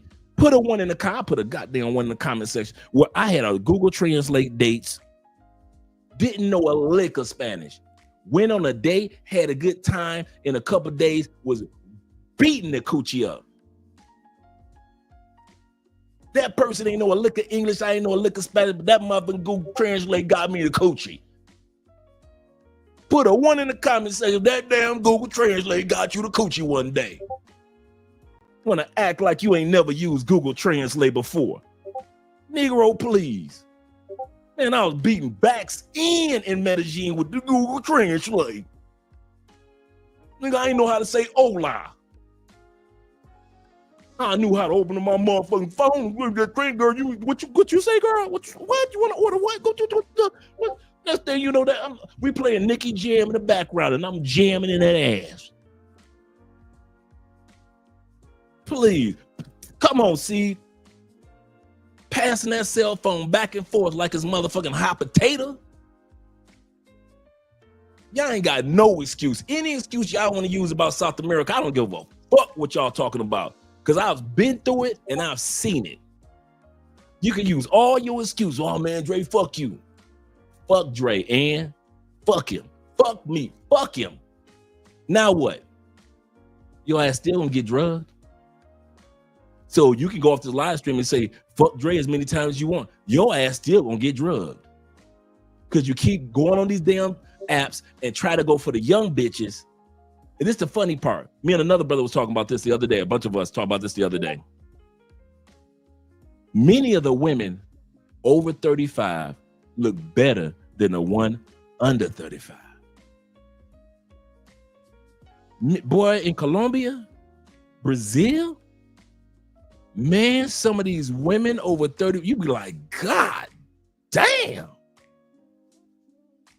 And you know she over 35, but you be looking at that body and that face like, this motherfucker,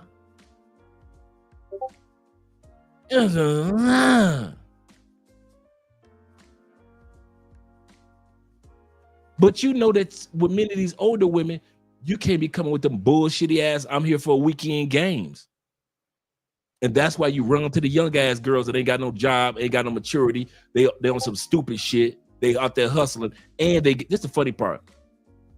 If you motherfuckers do not realize how much gang pussy that you done fuck while you in Colombia, you motherfuckers don't even realize how many actual like Bloods and Crips type of Colombian gangs that y'all done tried to fuck down in this motherfucker. These women down here that y'all be getting drugged by, these are literal, and I'm not talking about figurative, literal gang members, and many of them are gang leaders. Literally.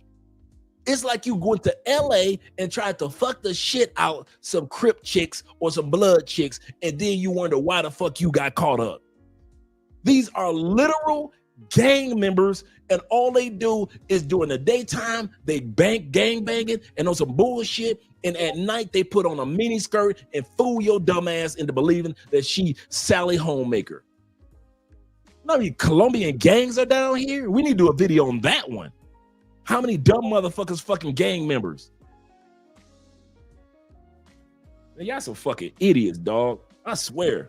And ain't nobody tell you that out of love. Everything I've said over the last 20 minutes, I've said it out of love because I give a damn. But I'm going to tell you, the day I stop talking, you will realize Dre really don't give a fuck about us. He don't care nothing about his brothers. The day I stop talking, I promise you, that's the day, guaranteed, I don't give a fuck about none of y'all.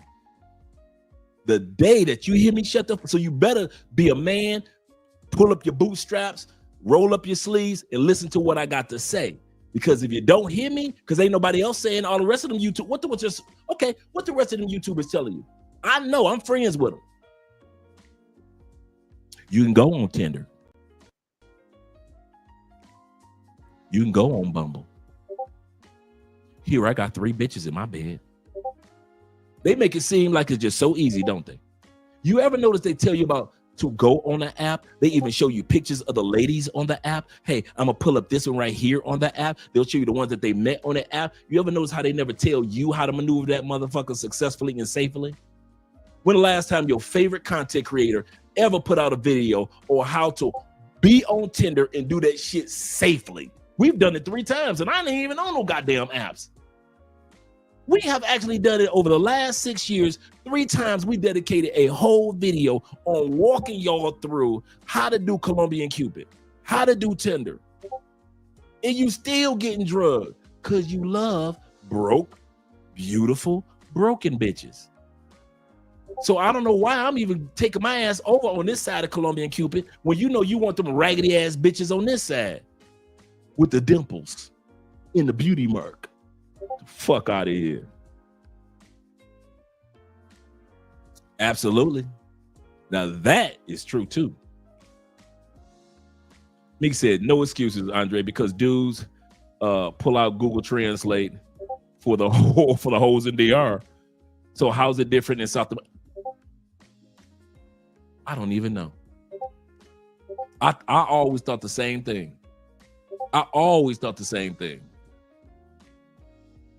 And if I hadn't, see, this is the part. If I hadn't experienced it, Meek, if I hadn't experienced that you could smash a chick, a regular everyday woman, with using Google Translate, I couldn't say nothing.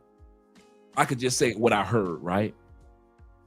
But since I experienced chicks that got jobs, careers, shit they can afford to lose. They ain't got the man. Shoot, first date that I went on, the female was like, "I'll take care of that." What? I'll take care of that. Don't worry about it. What?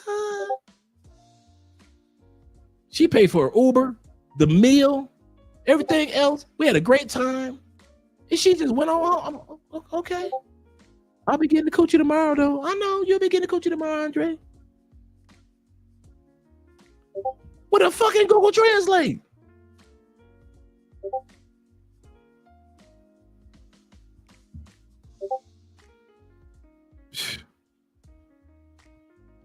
thirsty as fuck. Thirsty as fuck.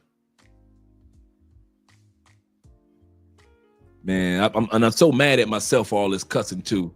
Because a lot of times when I do all that cussing, I can't use the video to break it up into clips and repost it.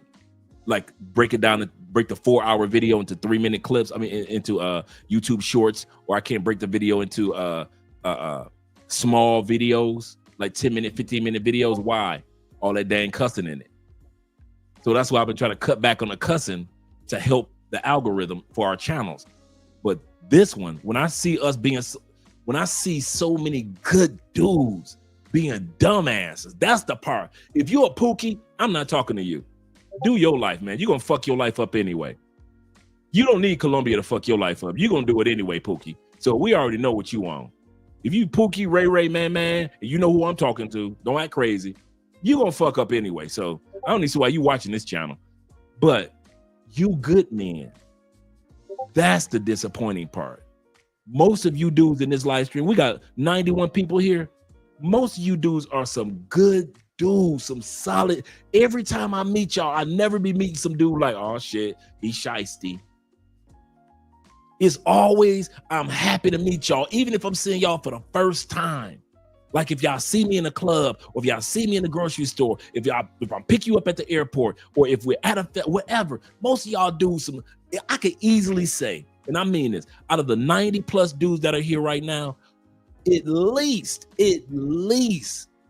80% of y'all, 80 of y'all are some solid brothers, man. That I can readily say. I have never been surprised. It's usually the 10 that come to South America, do some stupid shit, and then want to pull us, the other 80 of us, into their situation. We shouldn't go to Colombia. No, nigga, you shouldn't go to Colombia. We ain't got shit to, the other 80 of us ain't got shit to do with y'all 10 fuck-ups do. You see how they do that? We shouldn't go to DR. No, nigga, you shouldn't go to DR. You and people like you shouldn't go to DR. We shouldn't go to Pattaya. No, nigga, you shouldn't go to Pattaya. We shouldn't go to Kenya. Your ass shouldn't go to Kenya. Y'all always want to group us into y'all shit. Man, we should have stopped. Man, Brazil burnt out. We shouldn't go to Brazil. No, nigga, you shouldn't go to Brazil. Don't blame your stupidity on what we good dudes out here doing it. And the sad part is, you are just as much of a good dude as we are, but you decide you want to be a fuck up for the weekend. That's on you. Don't be trying to group us into your decision shit. Yeah, that is a rumble rant, Andrew. That is a true rumble rant. Yeah, man, I always want to bring us into their own they shit. Cause they have a fucked up experience. They want to, oh, well, none of us should go to DR again. No, nigga, you don't need to be going to DR. But hell, we don't need to be going to DR. That's on you. Let's get back to the video so I can shut the hell up. This is what the white dude was saying. El Poblado was the safest place in Medellin. Hell no. Don't be like, hey, all you dudes that think El Poblado is the safest place in Medellin, you getting lied to, bruh. If you think that's the only place where you can party, you being lied to. Medellin is one of the most advanced, one of the most beautiful, wonderful cities that you can go to. And it is so much to do, and you're gonna see that in this video today. It might be the most touristic and expensive, but it's definitely the safest. Another good choice is Laurales, which is more traditional, more authentic Colombia, and still relatively safe. Now, I can give them Laurales. I love me some Laurales. But El Poblado, hell no. It's still affordable and one of the most up-and-coming areas of Medellin. There's really just one place you should not go, and that is Comuna 7. It's tempting because people say it's the most authentic, fun, crazy parties in Medellin, but it's just not worth the risk. She cooked for him. Bad decision. He didn't take her through security. He went through with the car and went straight to his apartment. So there's no record of who these chicks is. Thank God they didn't take his passport, but they did steal his phone. His computer was under the bed, so for some reason they didn't get that. So he did, and he does have insurance on the phone, but the most valuable thing that he has is his life this morning. I couldn't get in touch with him for a couple of days, and I'm like, that's not. Again, this happened this weekend in Cartagena at the Cartagena Festival. A bunch of really good guys. Shout out to my man Jay. He's the guy that put the event together. He's always been an upstanding dude in Cartagena. Got a YouTube channel, always supporting guys. He owns real estate in Cartagena. He's been in a relationship for the longest with him and his girl in Cartagena. But one of the guys decided to be a fuck up out of all and he's a good guy. Remember I said it's sad when it's happened to good men. The guy's not a Pookie. The guy's not a Ray Ray that he's describing. This all happened this past week. But us good guys still got to be wise men. Him. And I knew something was wrong. So I told Marcus, I'm like, man, something's wrong with my guy. And we get a call about 4:30 this morning from the security saying they found him. And the police and everybody was there. And thank God that this brother's alive this morning. And I got him here with me and looking out after him or whatever. But this is just a reminder of how dangerous it is in these streets, man. You got to watch these girls, especially dealing with two at a time. They don't give a fuck about us, man. Get y'all heads out your asses. Make better decisions. Make better decisions. Don't let your dick get you killed. We got to do better. We got to do better, man. Especially a guy that lives here. Like, you should be looking for something a little bit different.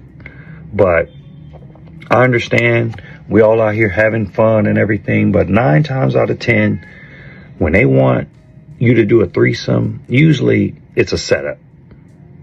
And I don't know when, as much information as I put out on the internet, other people have put out on the internet, we will not listen. We always want to just, oh, they're okay. Oh, they don't give a fuck about us. So, gents, I told the young brother, I was like, take this shit as a lesson. You can replace material things, but you can't replace your life. And luckily, that brother is alive this morning and well. But I just wanted to let you guys know this information. And remember, he was passed out for 2 days in his Airbnb. 2 days, nobody's looking for you. Your phone is already gone.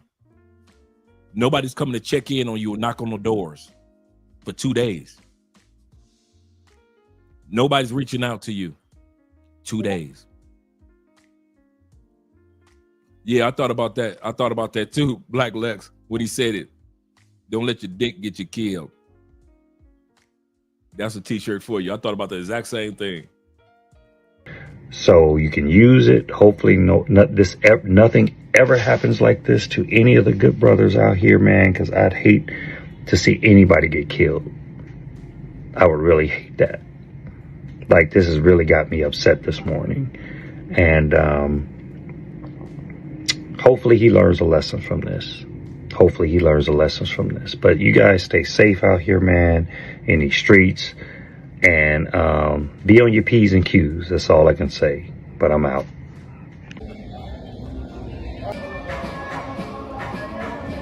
This y'all in Cartagena. Walking down the street at night.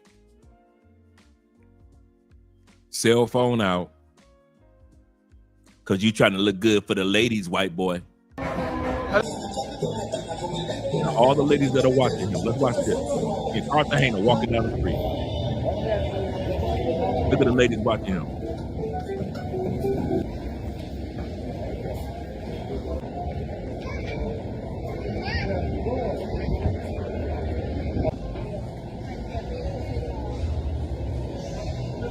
Y'all ready?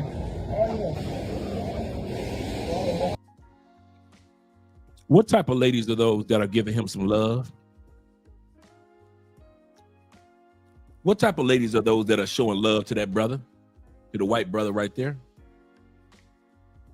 Are those regular Colombianas? Women in Cartagena? Regular everyday women? Thank you very much, CDTV. Pros. That's their job to give you attention.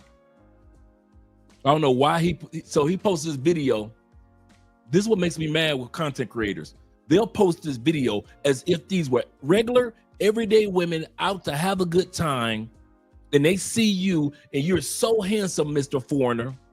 Right, rats. Right, he was out for 2 days, bleeding, because he had cut himself. The guy that Jay was just talking about was bleeding out because he had cut himself trying to get to the bathroom sink, busted the sink somehow, and landed on some of the broken ceramic. Prostitutes. Shout out to Will being in the building. He say they don't look. He say they do not look like beautiful Colombian women that I expect to see. Absolutely correct. And that's the part that gets me. These ain't even the best of the best Colombianas. That's the part that gets me. Remember I said months ago that the quality of pay for play went down years ago? The women that y'all see here, man, this is trash. Man, I see better women than this in the gym every day. And the women in the gym are just working out, going home. These are supposed to be women that looking good, supposed to be their profession. And these just a bunch of yuck mouth looking chicks compared to them. Yep.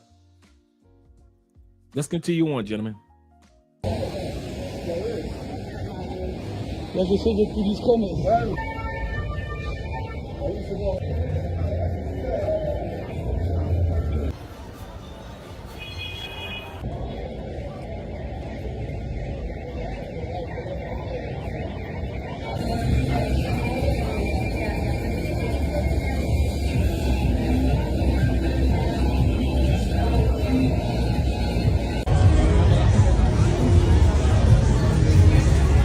They're gonna park a year in Medellin.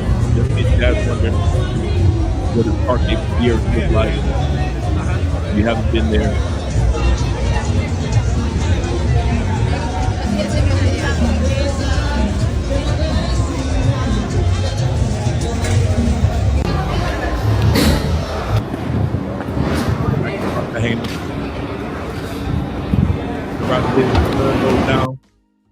This Cartagena is the epitome of the definition of the song Freaks Come Out at Night.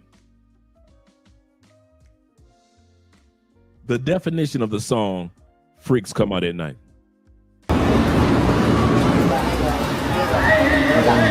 Amigo. Llegó el moreno. Con amorol. Llegó el moreno. Con amorol. La traigo de Colombia y la subo para Nueva York. Llegó el moreno. Con amorol. Llegó el moreno. Con amorol. Llegó el moreno. Con amorol. La traigo de Colombia y la subo para Nueva York. La traigo de Colombia y la subo para Nueva York. La traigo de Colombia y la subo para Nueva York.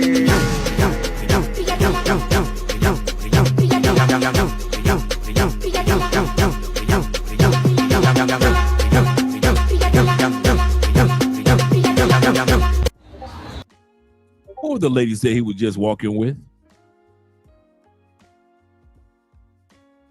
Pay for play.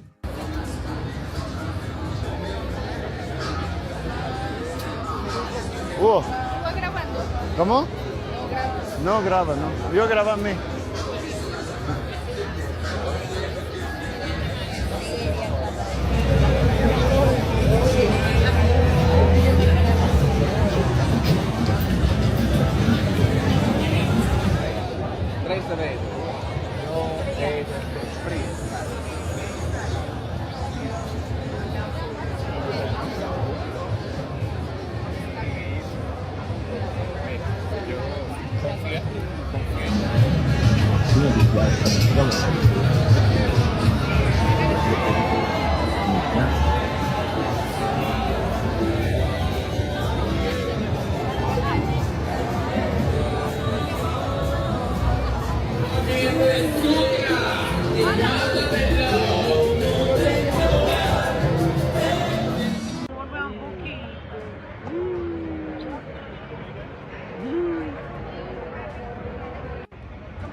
So you telling me that you can walk up on regular, everyday Colombianas and just grab their behind like that?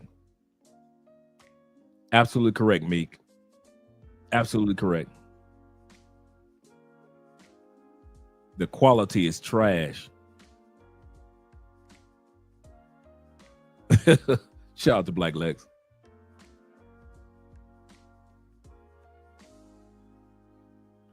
I guess he was trying to wash his, you know how you're dizzy, so you try to wash your face, and somehow, some way he landed the wrong way on that sink and smashed the sink, and the ceramic landed on the floor before he did.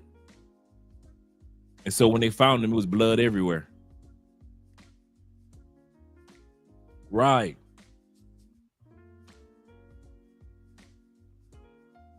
Yep.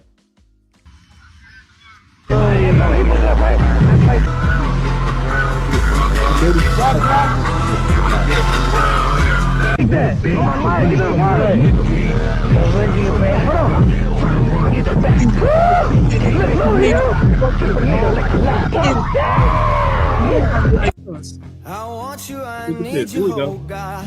Don't take these beautiful Look at this, I got them in my hand, bro. Look at all these women. They're all over me, bro. They are all over me. Look at me, bro. I'm sexy. I'm in Medellin in the red light district.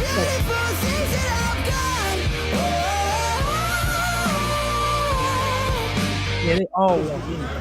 Hola. And they can want ¿Cómo you too. estás? Ay, ay, ay, H, Chucho. What the fuck? Oh, she's okay. Yo, Here we go.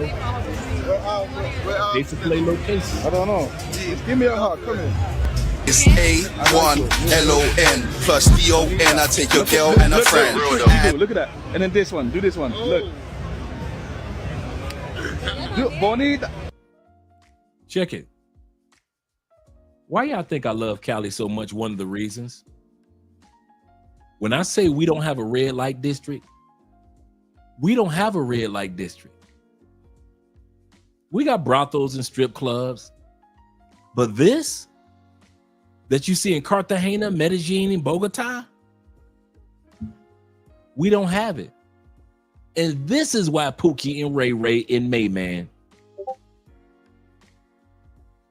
don't come to Cali. This is what we love about so much. This is one of the number one reasons why I love Cali so much. I ain't got to worry about you Negroes coming down here.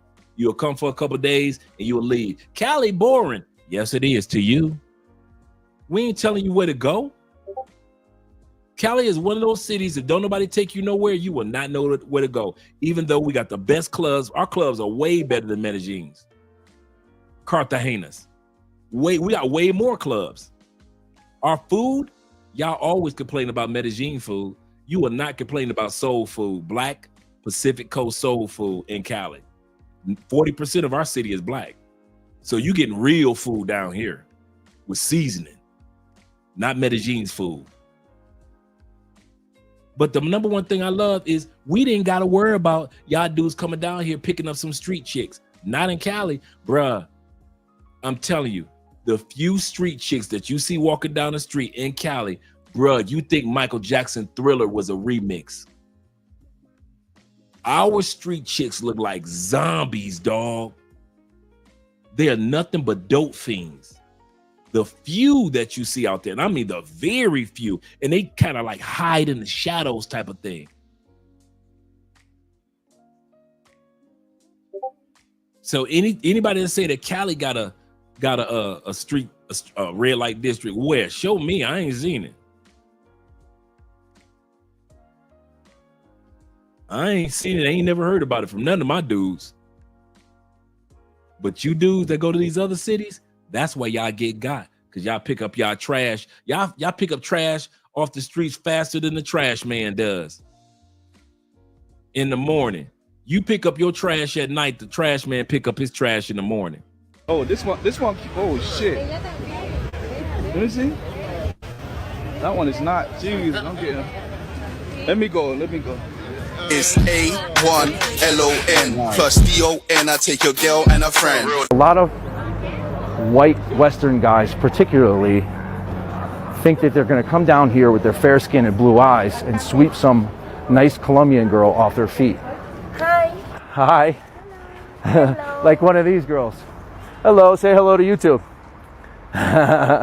From the moment you arrive at your hotel here in Cali, they will tell you, do not walk around with your cell phone out or your camera like I am right now, because it is extremely dangerous here.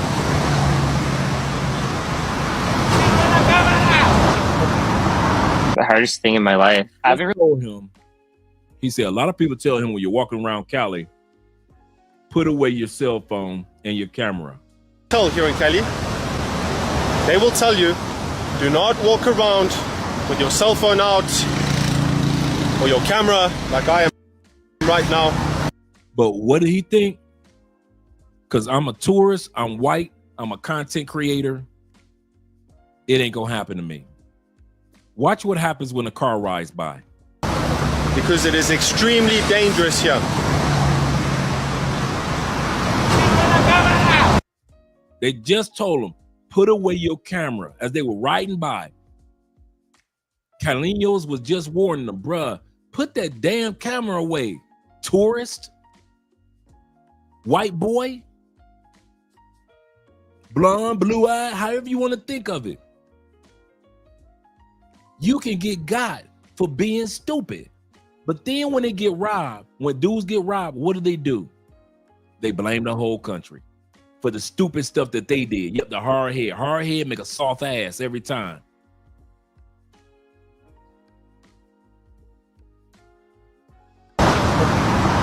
The hardest thing in my life. I haven't really talked about this much, but when I was in Colombia, I got drugged by a woman and in the club? No, at my place. Interesting. And woke up without my computer, my phone, my camera, a bunch of other stuff. And I was actually pretty calm about it. But I think at like a deep level, it kind of was like, why would I even hang out with someone who, how could I have missed like any cues? And why would I even hang out with someone who would do that? Like what got me to this point? And I'm trying to pinpoint like why I just stopped dating the last 2 years and searching for someone like very special with really good traits to have a deep connection with. Shout out to you, bro. And I think it was kind of that as a low point really shifted my sexual energy and my focus on who I want to spend my time with. Now we're going to look at the States. Since you guys want to talk about Colombia so much, keep the same energy because we about to head to the United States. Brittany Scott accused of meeting up with men, likely drugging them, say police, and then ripping them off. They choose to take somebody home when they meet in a club. We can't be everybody's parent. You got to be careful when you pick up somebody at a club. All of the victims describe a similar situation, meeting Scott on South Beach, having drinks, and then going back to their homes. One man lives in a building in the Brickell area, another in Wynwood. Scott appeared in court on 3 separate instances. The prosecutor said one encounter was violent. The defendant hit him in the head with a bottle of wine and he lost consciousness. But in other instances, police say Scott slipped her victims drugs. Once they fall asleep, then she steals their watches. In these 3 cases, they were Rolex watches, and takes their credit cards. Immediately thereafter, she starts racking up charges on their credit cards. Scott told the judge she took a plea deal on similar charges on Monday and was on probation when she was arrested. This woman was on probation for doing the exact same crimes that she was on probation for. If she channeled that energy into something positive, man, she'd be a millionaire. She would be a millionaire, bruh.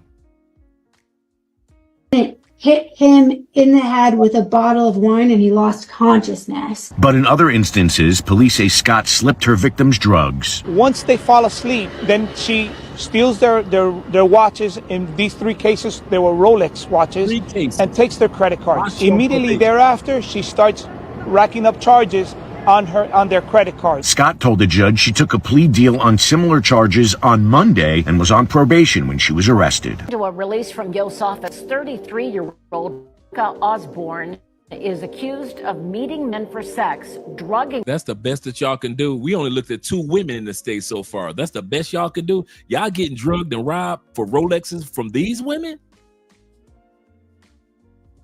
Man, the makeup in the United States must be hella good that these women putting on.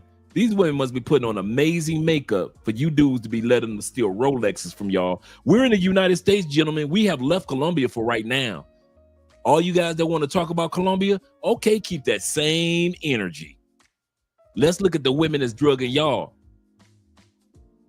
in America. Them, sometimes fatally, with the intent of robbing them. The investigation spans from December of 2022 to August of this year. Police believe there are other victims. Osborne is facing numerous charges, including murder, aggravated robbery, and drug trafficking. Now to a Las Vegas woman charged with what's being called a deadly romance scam. Aurora Phelps is now being held in Mexico. Investigators allege that she targeted older men she met through online dating. The FBI is now urging possible victims to come forward. Here's ABC's Zareen Shah. Tonight, the FBI urgently trying to identify additional victims they believe this Las Vegas woman may have targeted in a series of romantic scams. This is a romance scam on steroids. We have not seen one like this in recent history. 43-year-old Aurora Phelps now in custody in Mexico. U.S. authorities accusing her of luring older men she met through online dating services, drugging them, and stealing hundreds of thousands of dollars from them. I thought it was just happening in Colombia. I thought it was just happening in Brazil. I thought it was just the Venezuelans that was doing. My bad. I didn't know America was doing that. I thought my country, 'tis of thee. We don't do crimes in my country. Not the America that I know and love. We are not criminal minded. You've been blinded. Looking for a beat like mine, you can't find it. Shout out to KRS-One. Americans don't commit crime, especially the lovely ladies. Once she incapacitated her victims, Phelps stole their cars, accessed their bank and brokerage accounts to withdraw cash, used their credit cards to make a variety of purchases. The 21-count indictment alleging Phelps sold one victim's Apple stock worth approximately $3.3 million. And this woman sold your stock, bruh. $3.3 million. She's a 41-year-old woman.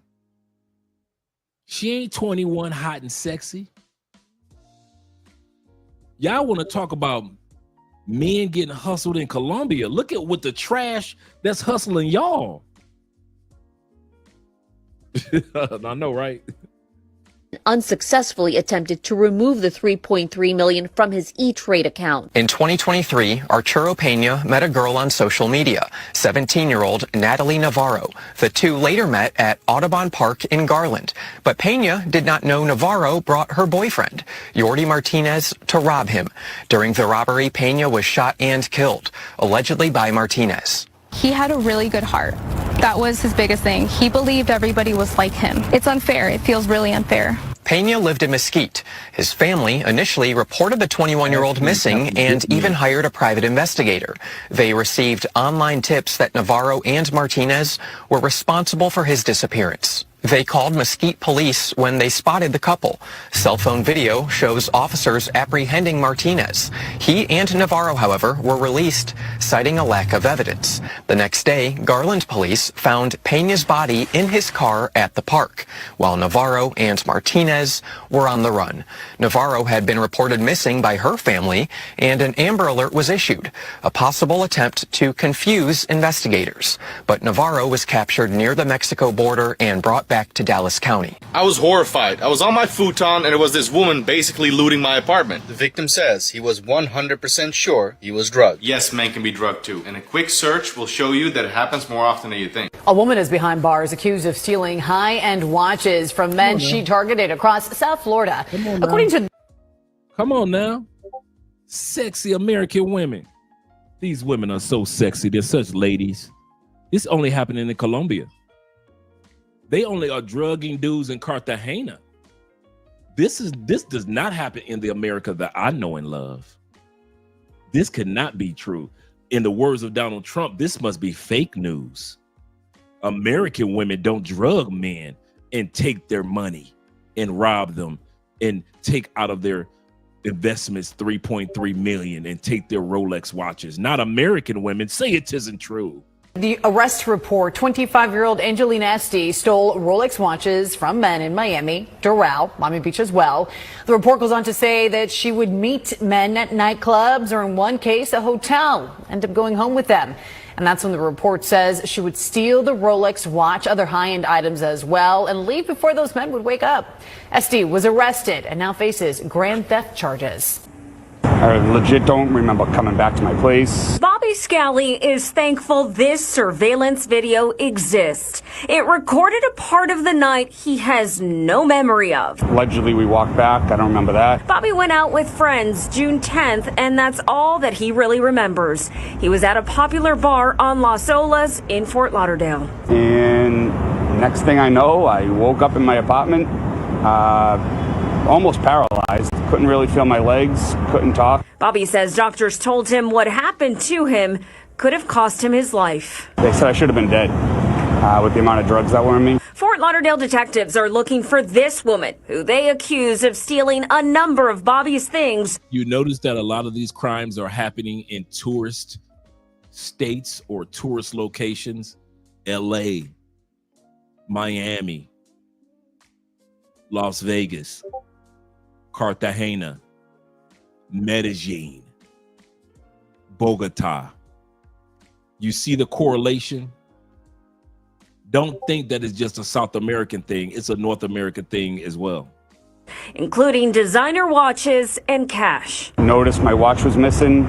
My phone was missing. Surveillance video shows the 45-year-old and the stranger crossing the parking lot, walking into the lobby of his apartment community. And detectives say about 2 hours later, you see her leaving by herself. She's strolling, taking her time. She's in no rush because he's sleeping good. Was out cold, and he believes he was drugged twice. I think at the bar, and I had purple stains all over my rug and couch. So she either did it again in my place. Now he's more cautious when he goes out. He hopes someone recognizes this woman and calls detectives. Police say she got away with more than $52,000 worth of his stuff. $52,000. This got to be Colombia. This cannot be happening in the United States. Not my apple pie country.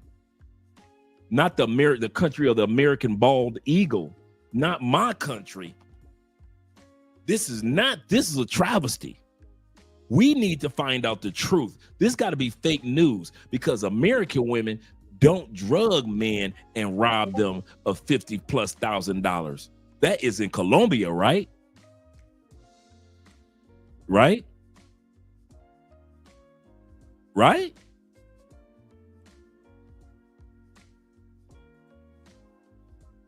Keep an eye out a lot, look around nonstop now. Yeah, it's definitely different. I don't even care if I get my valuables back. I would like her caught and prosecuted. Maricela Burgos, 7 News. Well, let's take another look at that woman. Police need your help finding her. If you have any information, call Broward Crime Stoppers at 954-4932. 23-year-old Rachel Warner in bond court Thursday after being arrested by City of Miami police for allegedly drugging, then robbing a man of his $18,000 Rolex. I believe that a couple of things. Number one, that the defendant is a danger to our community. Investigators said it all happened at the Sugar Rooftop Bar at 788 Brickell Plaza in early April. Detectives say Warner is seen on surveillance video first speaking to a man at the bar, then walking back to his hotel room. While they're in the room. Black Lex, you live in the United States. These videos are U.S. Where you gonna go? Utah? You going on vacation in Wyoming? Oh, I got it. You heading to the Dakotas. You heard about North Dakota and South Dakota. It's the new place to be. That's where you going on vacation? You've been working hard all year. Americans ain't going on vacation in Wisconsin. They ain't all up in Green Bay talking about, let me see the cheese factories. American men gonna keep doing what American men do. Las Vegas, LA, Houston, Miami, Orlando, Tampa, Myrtle Beach, Atlanta. Ain't nothing gonna change. Y'all gonna keep getting drugged. Oh yeah, y'all gonna get drugged in Colombia and you gonna go back home and get drugged in the States. That's not that common. Oh yes it is, gentlemen. Oh yes it is. She serves him a drink. Now in this drink, they put some drug. He falls asleep. Next thing you know, hours later, he wakes up and his Rolex is gone. Number one, you never take her back to your place because they can basically pin it and then do a drop for you to get set up and ultimately get robbed. Or they can deal with you and then walk away and then ultimately interact with you and staying connected with you. So basically you in a position where they setting you up. Miami police say a Georgia woman drugged a man whom she met at a Wynwood nightclub. So this cannot be true. I'm tired of these lies. A woman that lived in one city drugging guys in another city, in another state. This can't be true. Only in Colombia, like the guy that got drugged in the story we're talking about. The women that drugged him were from Medellin, the state of Antioquia. And then they drugged him in Cartagena, the state of Atlantico. Just in case you guys are wondering what the name of the state is for Cartagena. The Atlantico state. See, that only happens in Colombia, where a woman will go from one place to another place to drug a person. This cannot be the United States that I know and love. Right? Miami before stealing more than $25,000 in valuables from his apartment. This is the last in a string of similar thefts across South Florida. And she looked like she did this shit, to be honest. 26-year-old Bianca Thorpe of Grovetown, Georgia, was arrested Wednesday after detectives said they tracked a Dodge Durango linked to the theft to a Northwest Miami-Dade address. The vehicle matched the license plate information provided by the victim, who said he paid. Man, my man got robbed by a female from a small town in a Dodge Durango. Does Dodge even still make Durangos? Is Dodge still around? For the suspect's parking earlier that night using a mobile app, according to Thorpe's arrest report. The incident began in the early mornings of June 11th when the victim met Thorpe and another woman at Coco nightclub located at 8 Northeast 41st Street in Miami, the report stated. Investigators said that the trio later stopped at a Jamaican restaurant in Northwest Miami-Dade to pick up food before heading to the victim's apartment near the 200 block of 14th Street. First problem right there. This nigga invited them hoes over to his crib. Tweaking. You just met these women. They looking like women of the night. Never bring them to your house. Okay? Yes, you can. Wait a minute. You are in the United States of America. You can bring prostitutes to your house. You can bring pay for play to your house in the United States, right? Come on, guys, put a 1 in the comment section, because you know you can bring all the pros that you want to your house in America. Oh, you can't? I don't see nobody putting no 1s in the comment section. I guess you can't, huh? So you can't bring no pros to your house in the United States?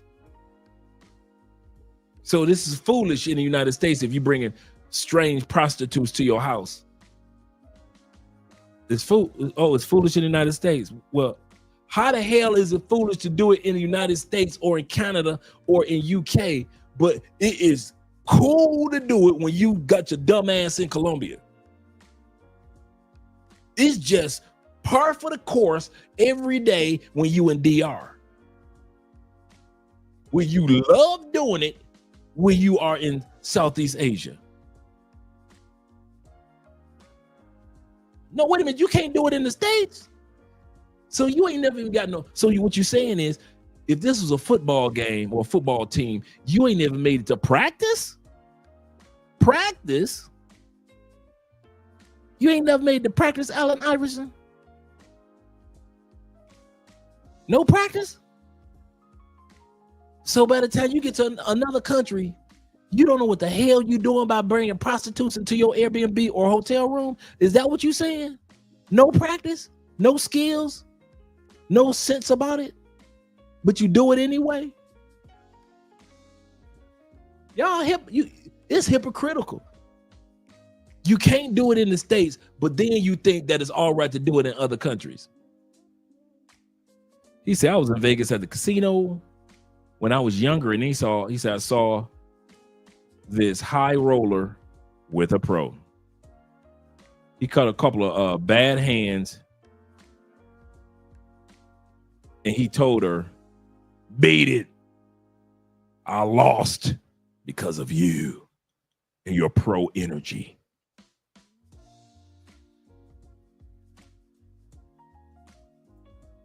I don't know who needs to hear that, but don't. Colombia has a huge crime problem. I know dozens of people who have been robbed in Colombia. Just YouTube search right now, robbed in Colombia. All I had to do was YouTube search robbed in the United States. And guess how many crimes was popping up?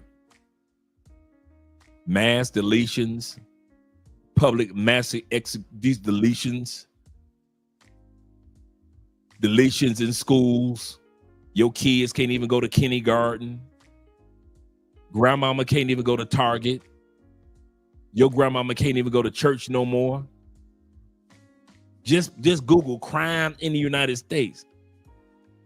See, no country is crime free, but we try to act like our crimes ain't as bad as another country crime. We try to act like our country's dangers aren't as other countries' dangers aren't as dangerous as our dangers, or our dangers aren't as dangerous as another country's. Yeah, we do robberies and kidnappings, but you know, we do robberies and kidnappings nicely. In the United States, yeah, we're known for drug abuse, but we're friendly when we're doing it. Yes, in our country, everybody is strapped, but hey, it's a dangerous world out there. We always want to come after another country, but when it's time to Google our country, you notice that we don't want to Google our own ish. And then when you see the same crimes that are happening in another country that happens in the United States, then we want to act like, well, Dre, it ain't as bad. How's it not as bad? If you get drugged by a prostitute in your own house in the United States, it should feel worse. If a woman took 3.5 million out of my investments, it should feel worse.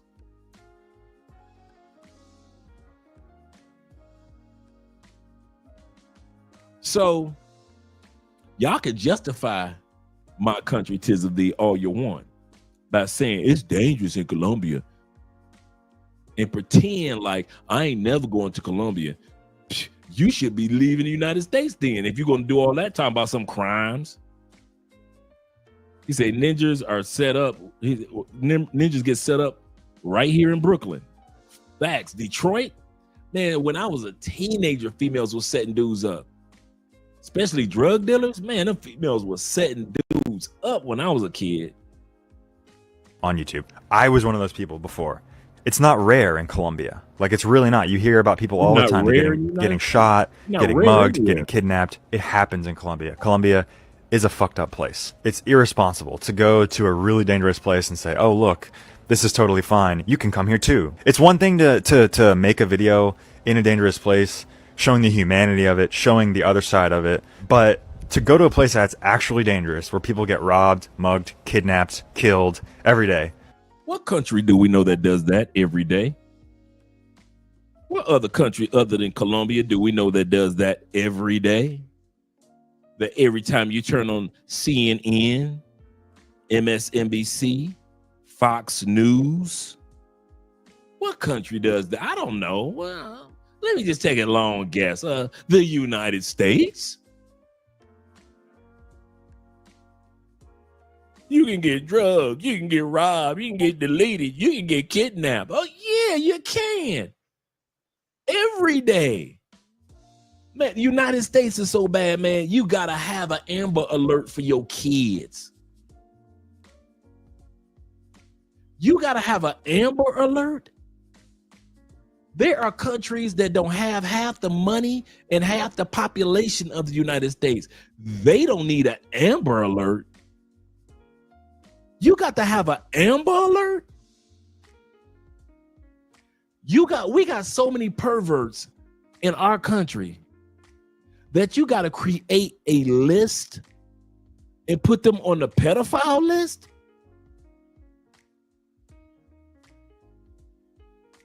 To where we got to have these people where we got to be able to pull these people's name up and look up what community they live in. Oh, there's one living down the street.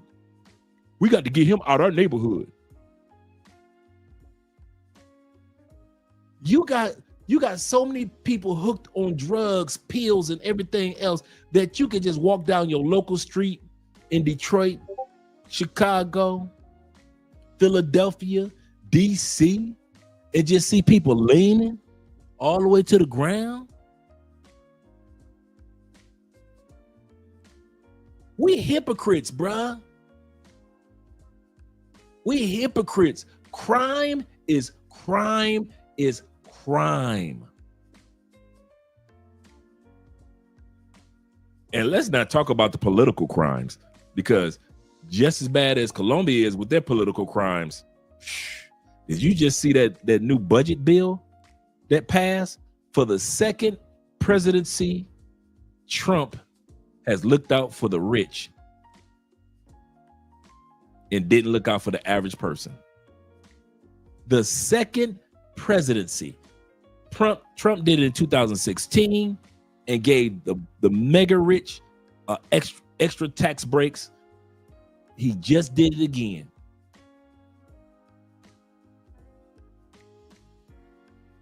But hey, who's counting? I'm gonna go to the Cash App in a second, make sure I didn't miss anybody. Colombia, Medellin, Colombia, to be perfectly clear, is not safe. It's a fucked up place. The biggest mistake that I see Americans make when they go to Medellin is, and for those that don't know, El Poblado is the touristy and rich area in Medellin. There's a great nightlife there and there's amazing restaurants, but the problem is that's where all the Americans stay and hang out. So you're just hanging out with a bunch of Americans. When you're staying in that pocket, you're not getting the full experience of what the Colombian culture is. Shout out to Blade Runner with the $5 love on the Cash App. Appreciate you, brother. Really do. Some of the other neighborhoods that you should check out for is Laureles, which you do have some Americans that are living there. Then you also have Envigado, Sabaneta, and Itagüí. In these areas, you're going to find that most of the people here are not going to speak English, but they still have an amazing nightlife and they have amazing restaurants to check out. But this is how you're really going to get to see the culture, and you'll see what the locals are doing, what they eat, how they live. So learn Spanish and get a little bit uncomfortable visiting some of these areas outside of El Poblado in Medellin.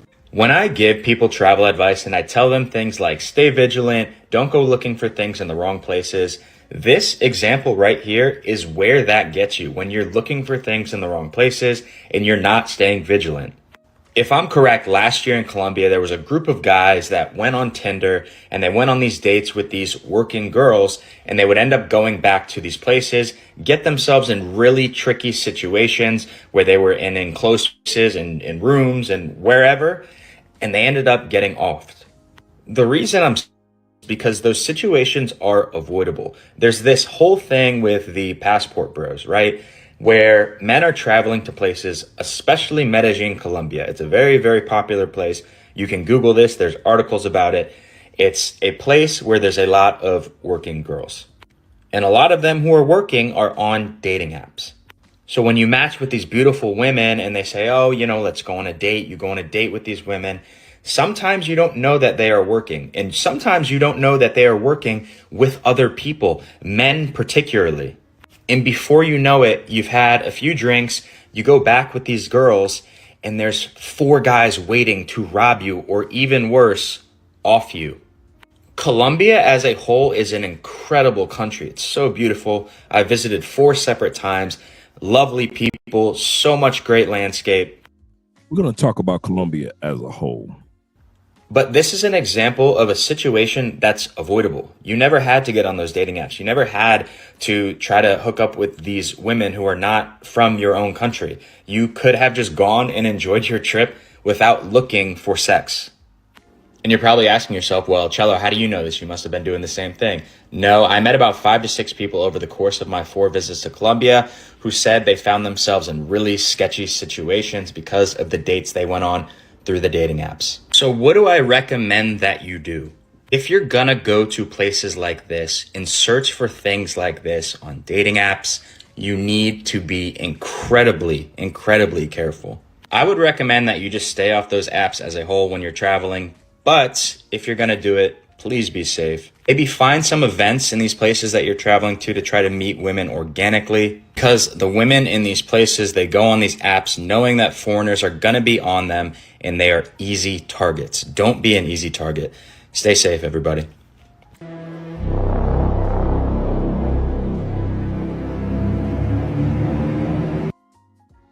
This is Colombia. I'm going to showcase places of the Colombia that I've seen. I'm going to say something real quick, and it's going to be fast. My uncle and I were talking about this, Ghostface, we were talking about this earlier. I've never seen your Colombia. Never. I have never seen your Colombia. There's a Colombia that you red light districts do see. I've never seen it.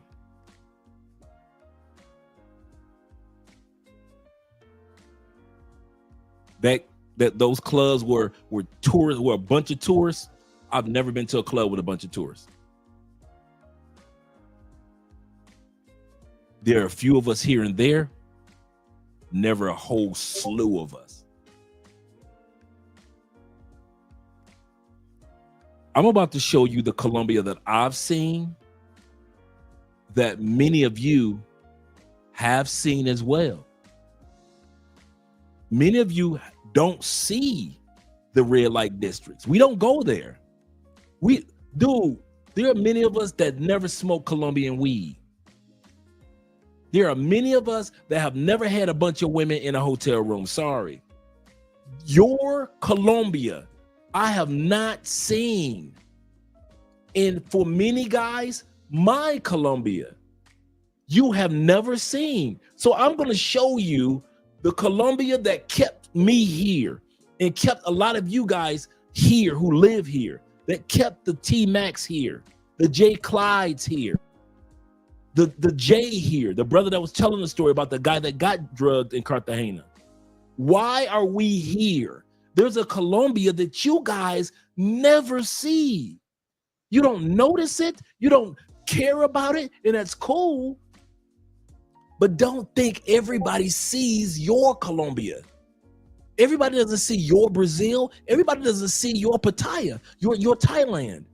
There are guys like Richie Mack and Chocolate Man in Thailand and all these other brothers that live in Thailand that have a side of Thailand that you guys never take time out to see. So let's take a look at Colombia that I see, and a bunch of brothers like you guys that come here constantly.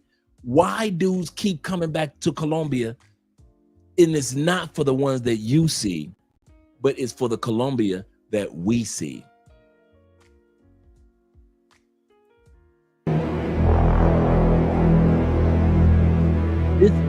These are the spots where we go.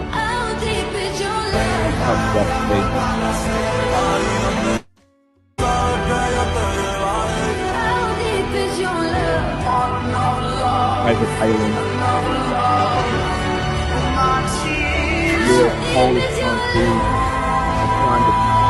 All these things and places I've been to for the most part. Every one of them. And many of you have too. Many of you have climbed that 725 stairs to the top of Guatapé. And that's one rock. That's a rock, Guatapé rock in El Peñón. That is only a 2-hour ride outside of Medellin.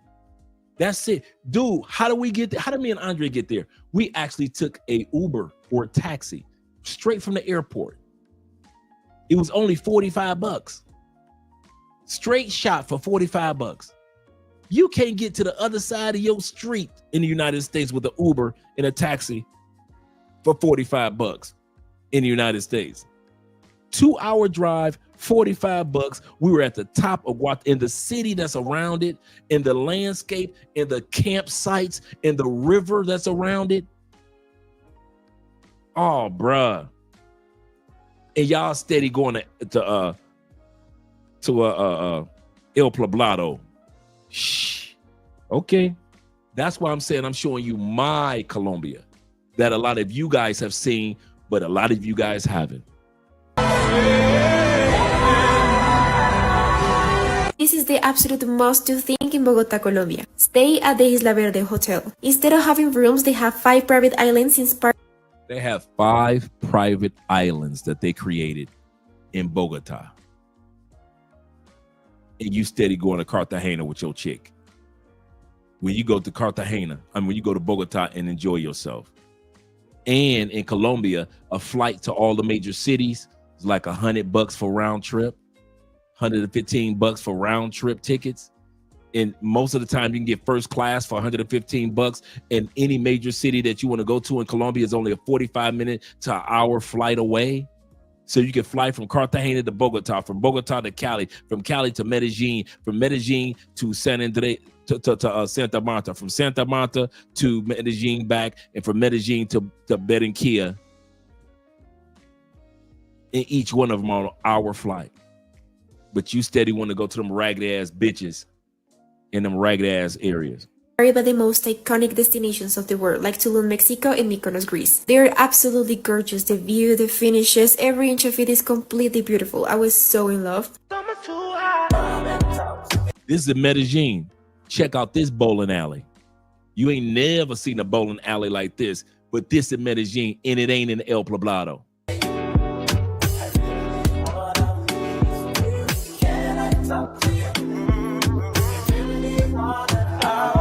I want to show you one of the coolest bowling alleys I've ever seen in my life. This is Super Bowling. It's located in Medellin, Colombia. Well, technically in Envigado. When you walk in, you don't know if you're in a nightclub, restaurant, lounge, and I know you don't think it's gonna be a bowling alley. The first thing you gotta do is start out your night with some drinks. And after you get your drink game on, you gotta start with the food. And they got an assortment of different styles of food. And then after you get your food on, next is the actual bowling. And when you walk into the bowling area, it's like a whole different aesthetic than the restaurant lounge area. After you get a couple of games in, you think your night is done, but no, it is not. This bowling alley has live DJ sets, live music, a fire show, and one of the tallest bars I've ever seen. And yes, this is all in the same place. And think about it, if you don't want to leave, you literally have your dinner plans, your drink plans, your party plans, and your bowling plans all in one place.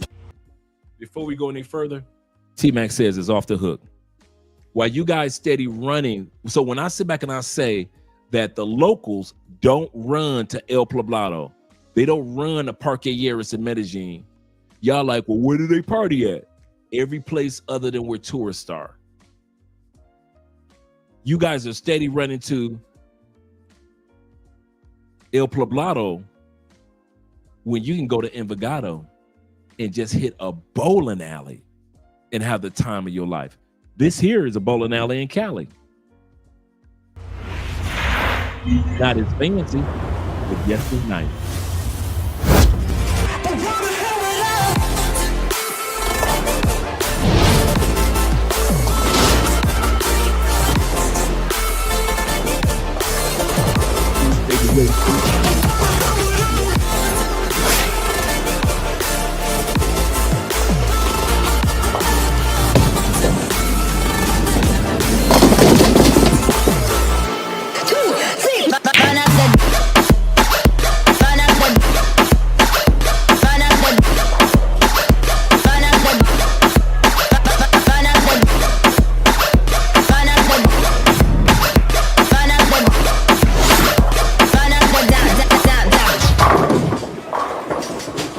So for all you bowling guys, I just showed you two bowling alleys in 2 different cities where you can have a good time. Yeah, that was the nice thing. This is downtown Cali every Friday, every Saturday. downtown Central Cali. Ain't nobody robbing each other. Ain't nobody stealing nothing from each other. Everybody's having a good time. You're having drinks. I've been down there few times. Me and my boys have been down there just hanging out. The clubs bring all the DJs, all the instruments outside instead of everybody going inside. And when you have everybody on the outside, this is what you get.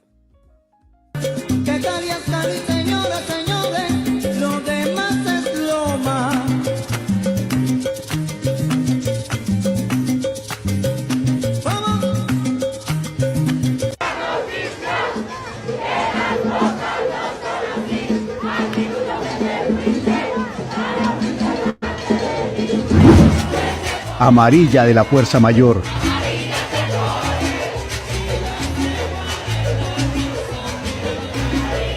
Oh yeah, gotta have a good weekend.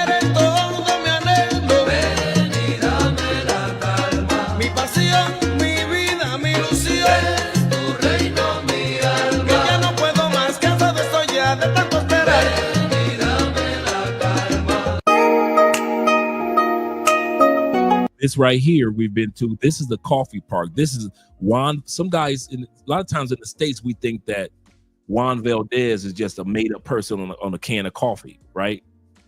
Juan Valdez is an actual person that lived, and this is his actual land, and they took a part of his land that he owned, still makes coffee, but he made so many billions of dollars in coffee, still does, they turned it into a coffee park, which is Parque de Café.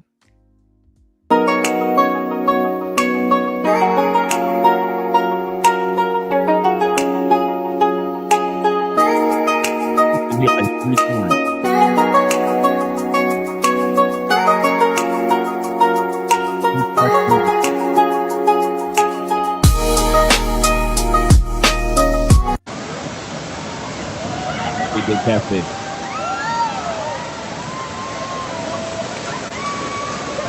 That's what we do, Mike.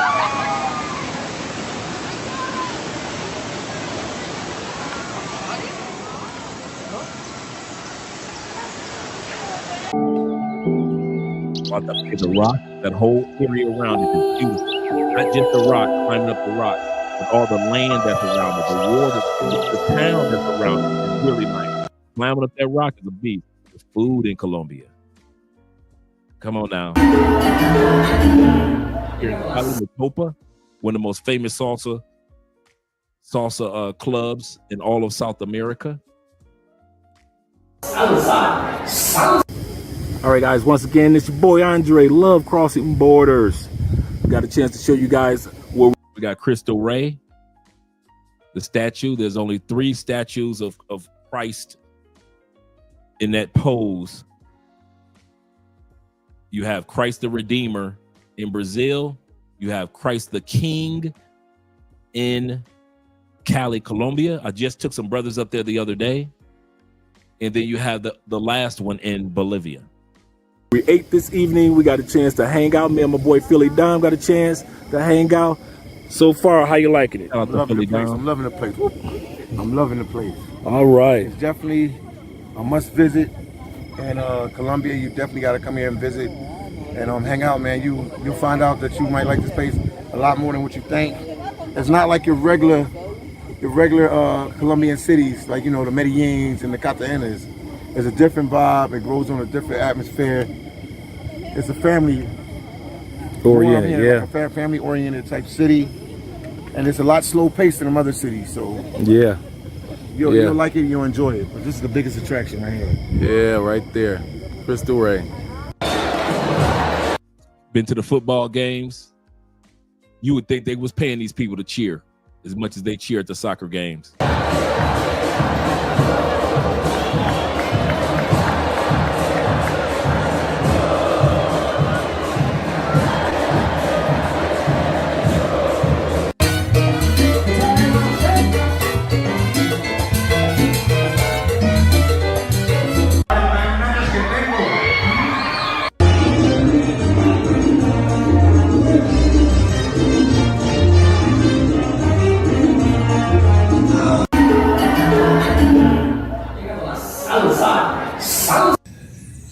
It doesn't get any more relaxing than this. Oh, gotta have It a really hammock doesn't. life. This is how you Gotta have a relax. hammock life.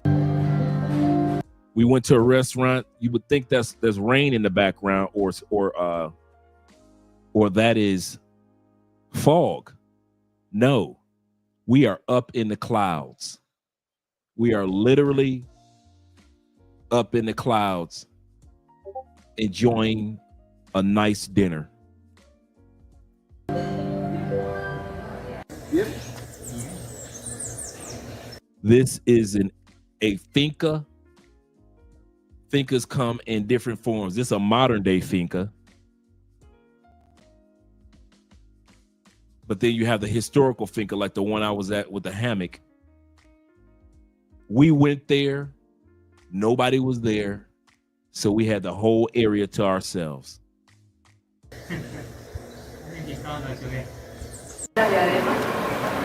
Gold Museum.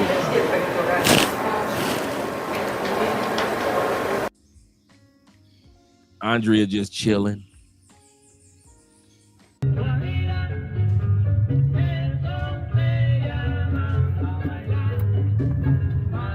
forgot what city we were in. We were outside of Cali at that time period.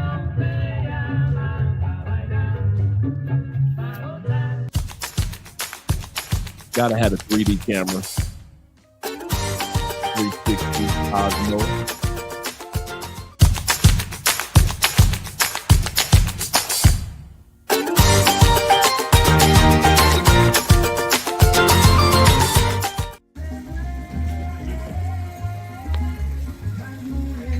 Food outside of Medellin is different than in Medellin, believe you me.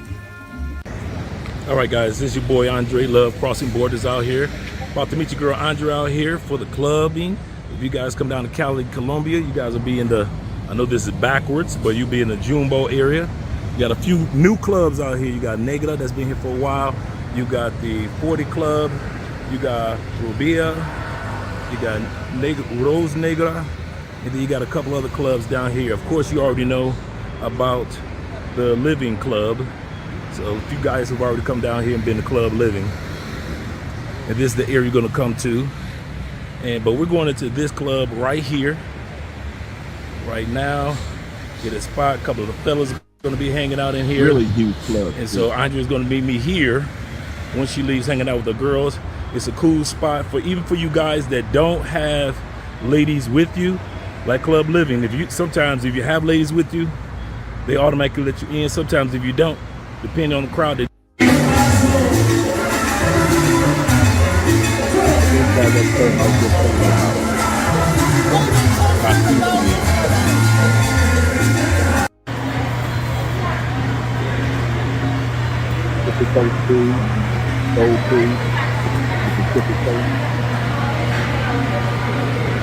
guys, also when you're here, we're in you the can pineapple also region. enjoy the right nature here. by pushing the windows or the doors all the way open.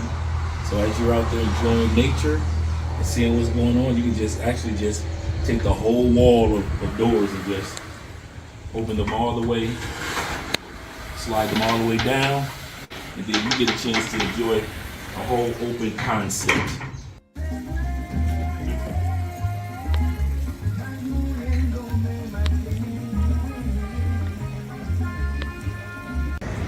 All right, guys, this is your boy Andre. Love Crossing Borders out here. The fellas are gonna be hanging out in here.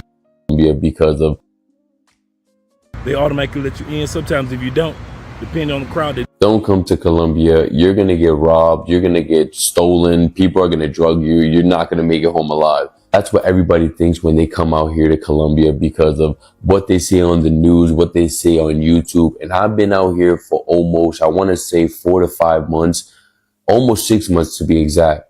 And I'm telling you right now, this place is super damn safe. Big problem is a lot of these foreigners that come over here, we call them the weekend warriors because literally the foreigners that come over here for 1-2 days or even for the weekend, they are the ones that have the most amount of problems because they're not aware of their surroundings. They come out here for the weekend and they just want to party, get super damn drunk, and they are the people that have to worry about being damn safe. But me living out here for almost 6 months now, Bro, you're a person that's aware of their surroundings. If you go around not looking for damn problems, believe me, you won't damn find them. Only people that have these damn problems are these damn foreigners that come over here and they literally go crazy. And if you live out here in Medellin and you go to El Poblado or Paquilleres, you will know what I'm talking about. The weekend warriors are the ones that are literally the ones getting kicked out of all the damn clubs. They're freaking getting so piss drunk that they can't even walk. And y'all don't understand right now, especially in Paquilleres, bro, the police presence is crazy. So you coming out here, bro, you're going to be damn safe. Make sure that you stay in El Poblado, Provenza, Laureles, and bro, the amount of cops, the amount of good people, the good energy that you're going to be surrounded with is amazing. But don't be these weekend warriors and think that everybody's going to get robbed and all this. Bro, that doesn't happen out here in Colombia. Don't believe the hype. 75 years. That's how much time you get if you're lucky. 75 years, 75 winters, 75 springtimes, 75 summers, and 75 autumns. When you look at it like that, it's not a lot of time, is it? Don't waste them. Get your head out of the rat race and forget about the superficial things that preoccupy your existence and get back to what's important now. Right now, this very second. And I'm not saying drop everything and let the world come to a grinding halt. I'm saying that you can become a seeker. You can be loving more. You can be taking some chances. You can be living more. You can be spending more time with your family. You can be getting in touch with the part of you that lives instead of fears, the part of you that loves instead of hates. Absolutely correct. I got one more short video I want to share with you guys. One more short video. This is very important. It makes a point. Here at Auburn. I walk out of the store and a This is Bo Jackson, famous runner of the Raiders and played for the Kansas City Royals, if I'm not mistaken. Bo does everything, right? He's given a speech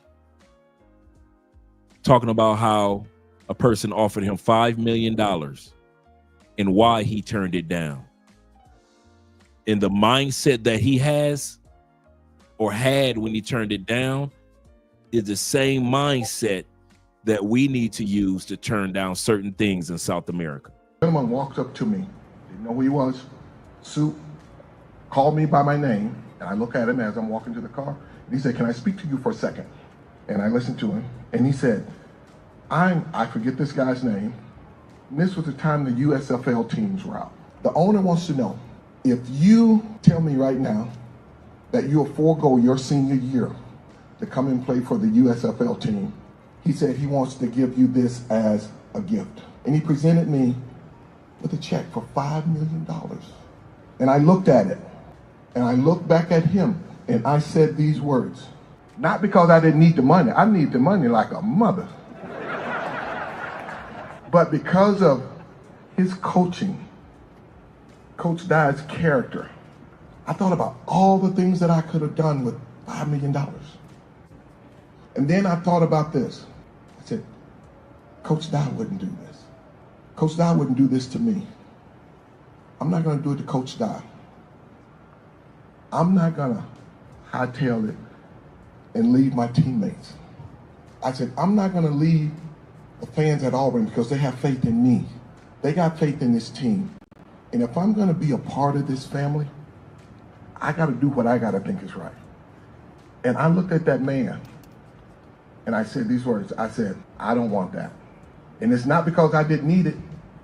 It was because I was trying to practice that character that Coach Dye was trying to instill in us as players. Yes, he was a good coach, but with all of that coaching experience, he was also teaching us how to be young men, responsible men, teaching us how once we've gone down that sports road and stepped off that path to be a family man, to be a business person, always know one thing, is always make sure that people look at you with the utmost respect.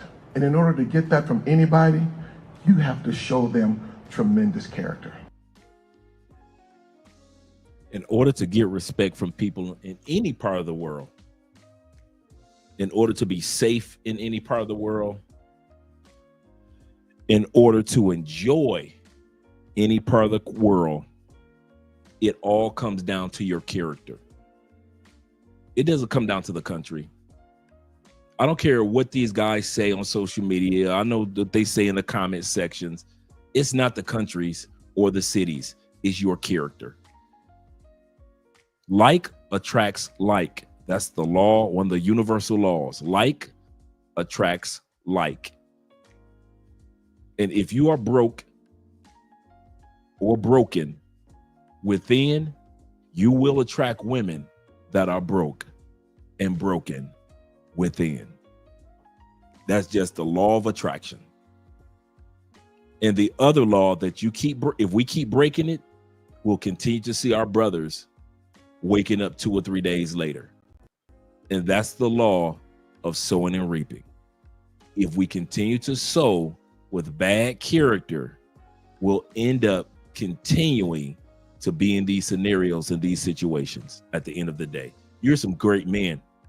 That's why I get so passionate and I get so disappointed, because I know that all of us are really some good dudes, some solid dudes. I don't care about the mistakes that you made today or the mistakes that you made last week.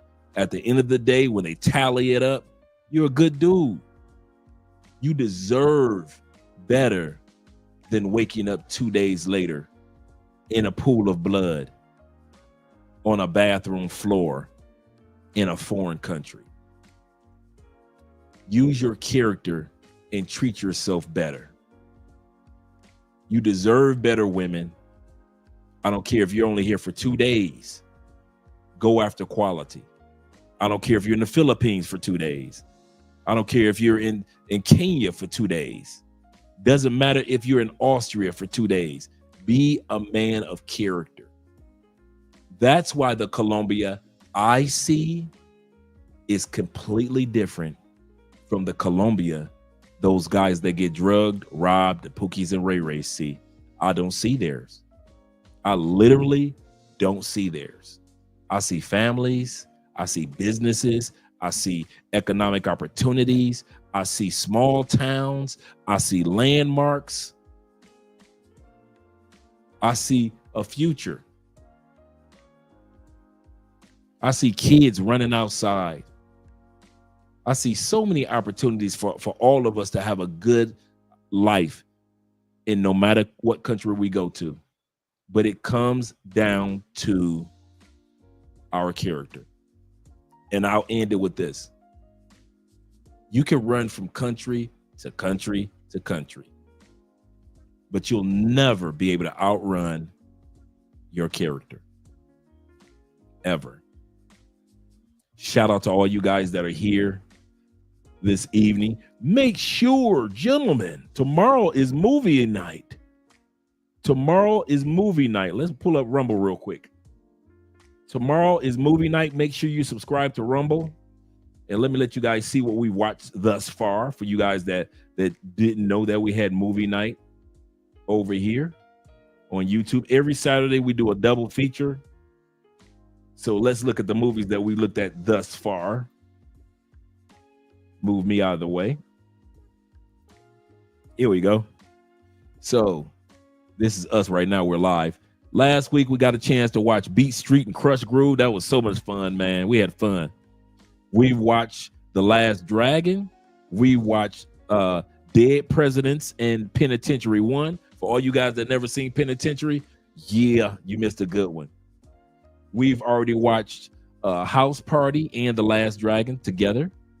We watched Shaft, the original, and we've also watched Jackie Chan and Rumble in the Bronx, which was a really good one. We watched our boy Richie Mack in Hollywood Shuffle with Robert Townsend, and we got a chance to watch a good Kung Fu movie, which is the Seven Grand Masters. That was a real good one. That was a real good one. All you gotta do is subscribe to Rumble. We do not come on YouTube when we're doing these. Shout out to Show Enough. Yes, sir, Show Enough. We watched you, brother. Shout out to Show Enough.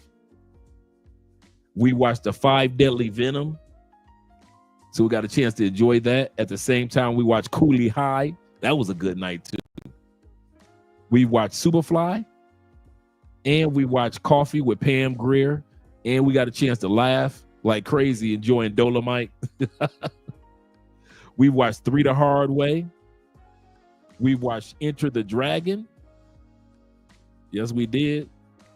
We watched Truck Turner, Pimp Player Movie Extraordinaire. And we watched Bill Cosby and Sidney Poitier in Uptown Saturday Night. We've also watched Car Wash, Let's Do It Again. Let's do it again. And we all started it off with the first movie that we watched, which was The Mac in the 36 Chambers of Shaolin.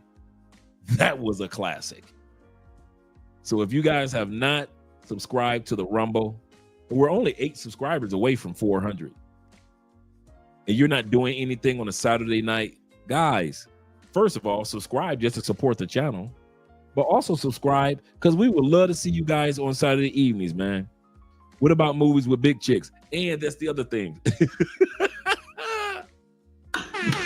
Shout out to T-Mac. I'm from Detroit, Michigan. Don't play with me. Don't play with me.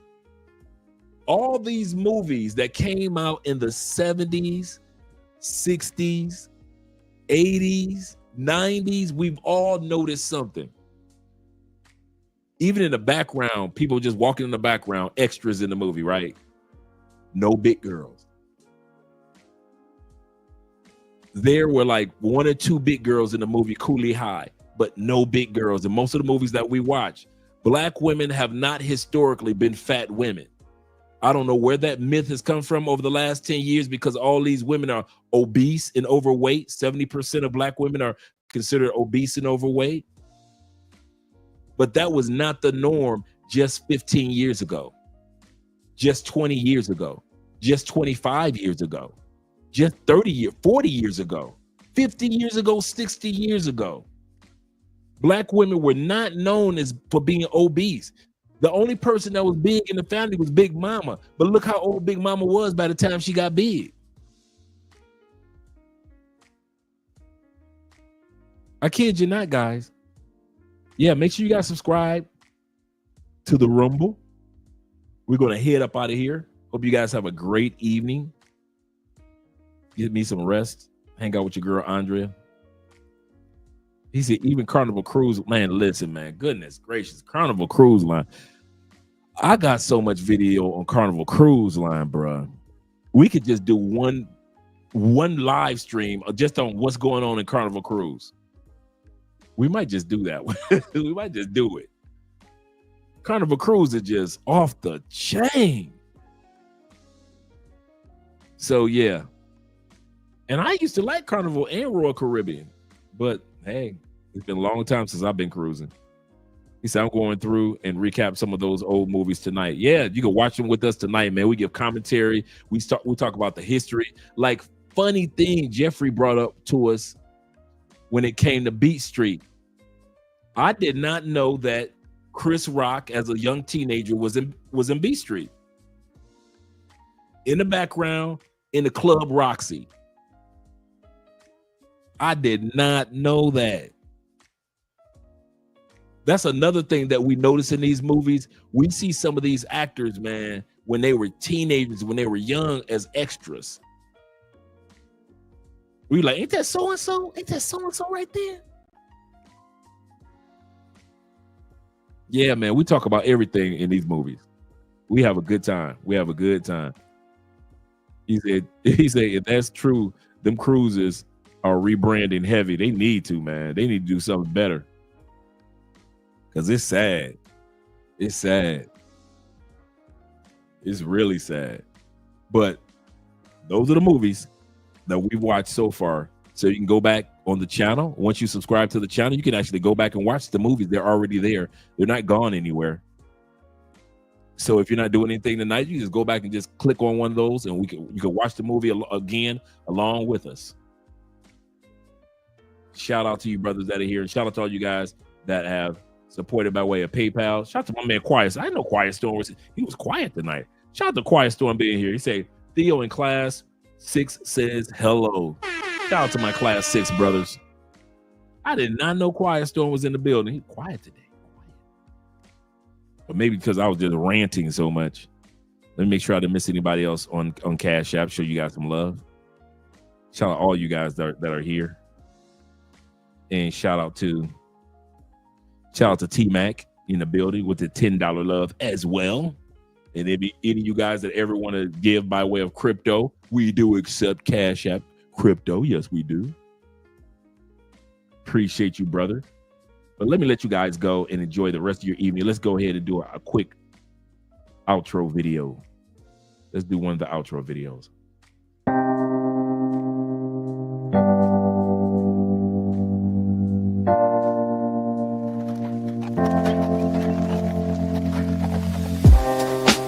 Living for weekends, wishing I could take a break from this world. Running on a hamster wheel, but searching for something I can't feel. I just wanna be a lost girl and fly. Take a breath, feel my wings spread, levitate above the ground and make eye contact with clouds. Now I'm rising, I'm soaring above it all. I just wanna be free. Finally, I wanna be free. I wanna be free. Finally, I wanna be free.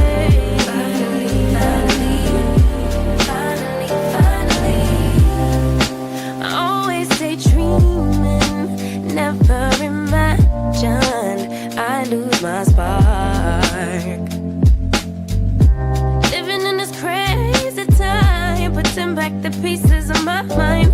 I know how to run from the dark and fly. Take a breath, feel my wings spread, levitate into the clouds. I'm so high above the ground. I'm rising, I'm soaring above it all. I just wanna be free. Finally, I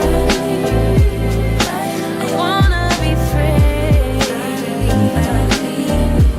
I wanna be free. Finally, I wanna be free.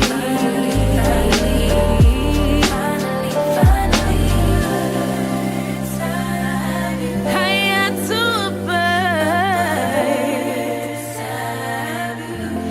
You, I'm rising, I'm soaring above it all. I just wanna be free. I wanna be free. I wanna be free. I wanna be free.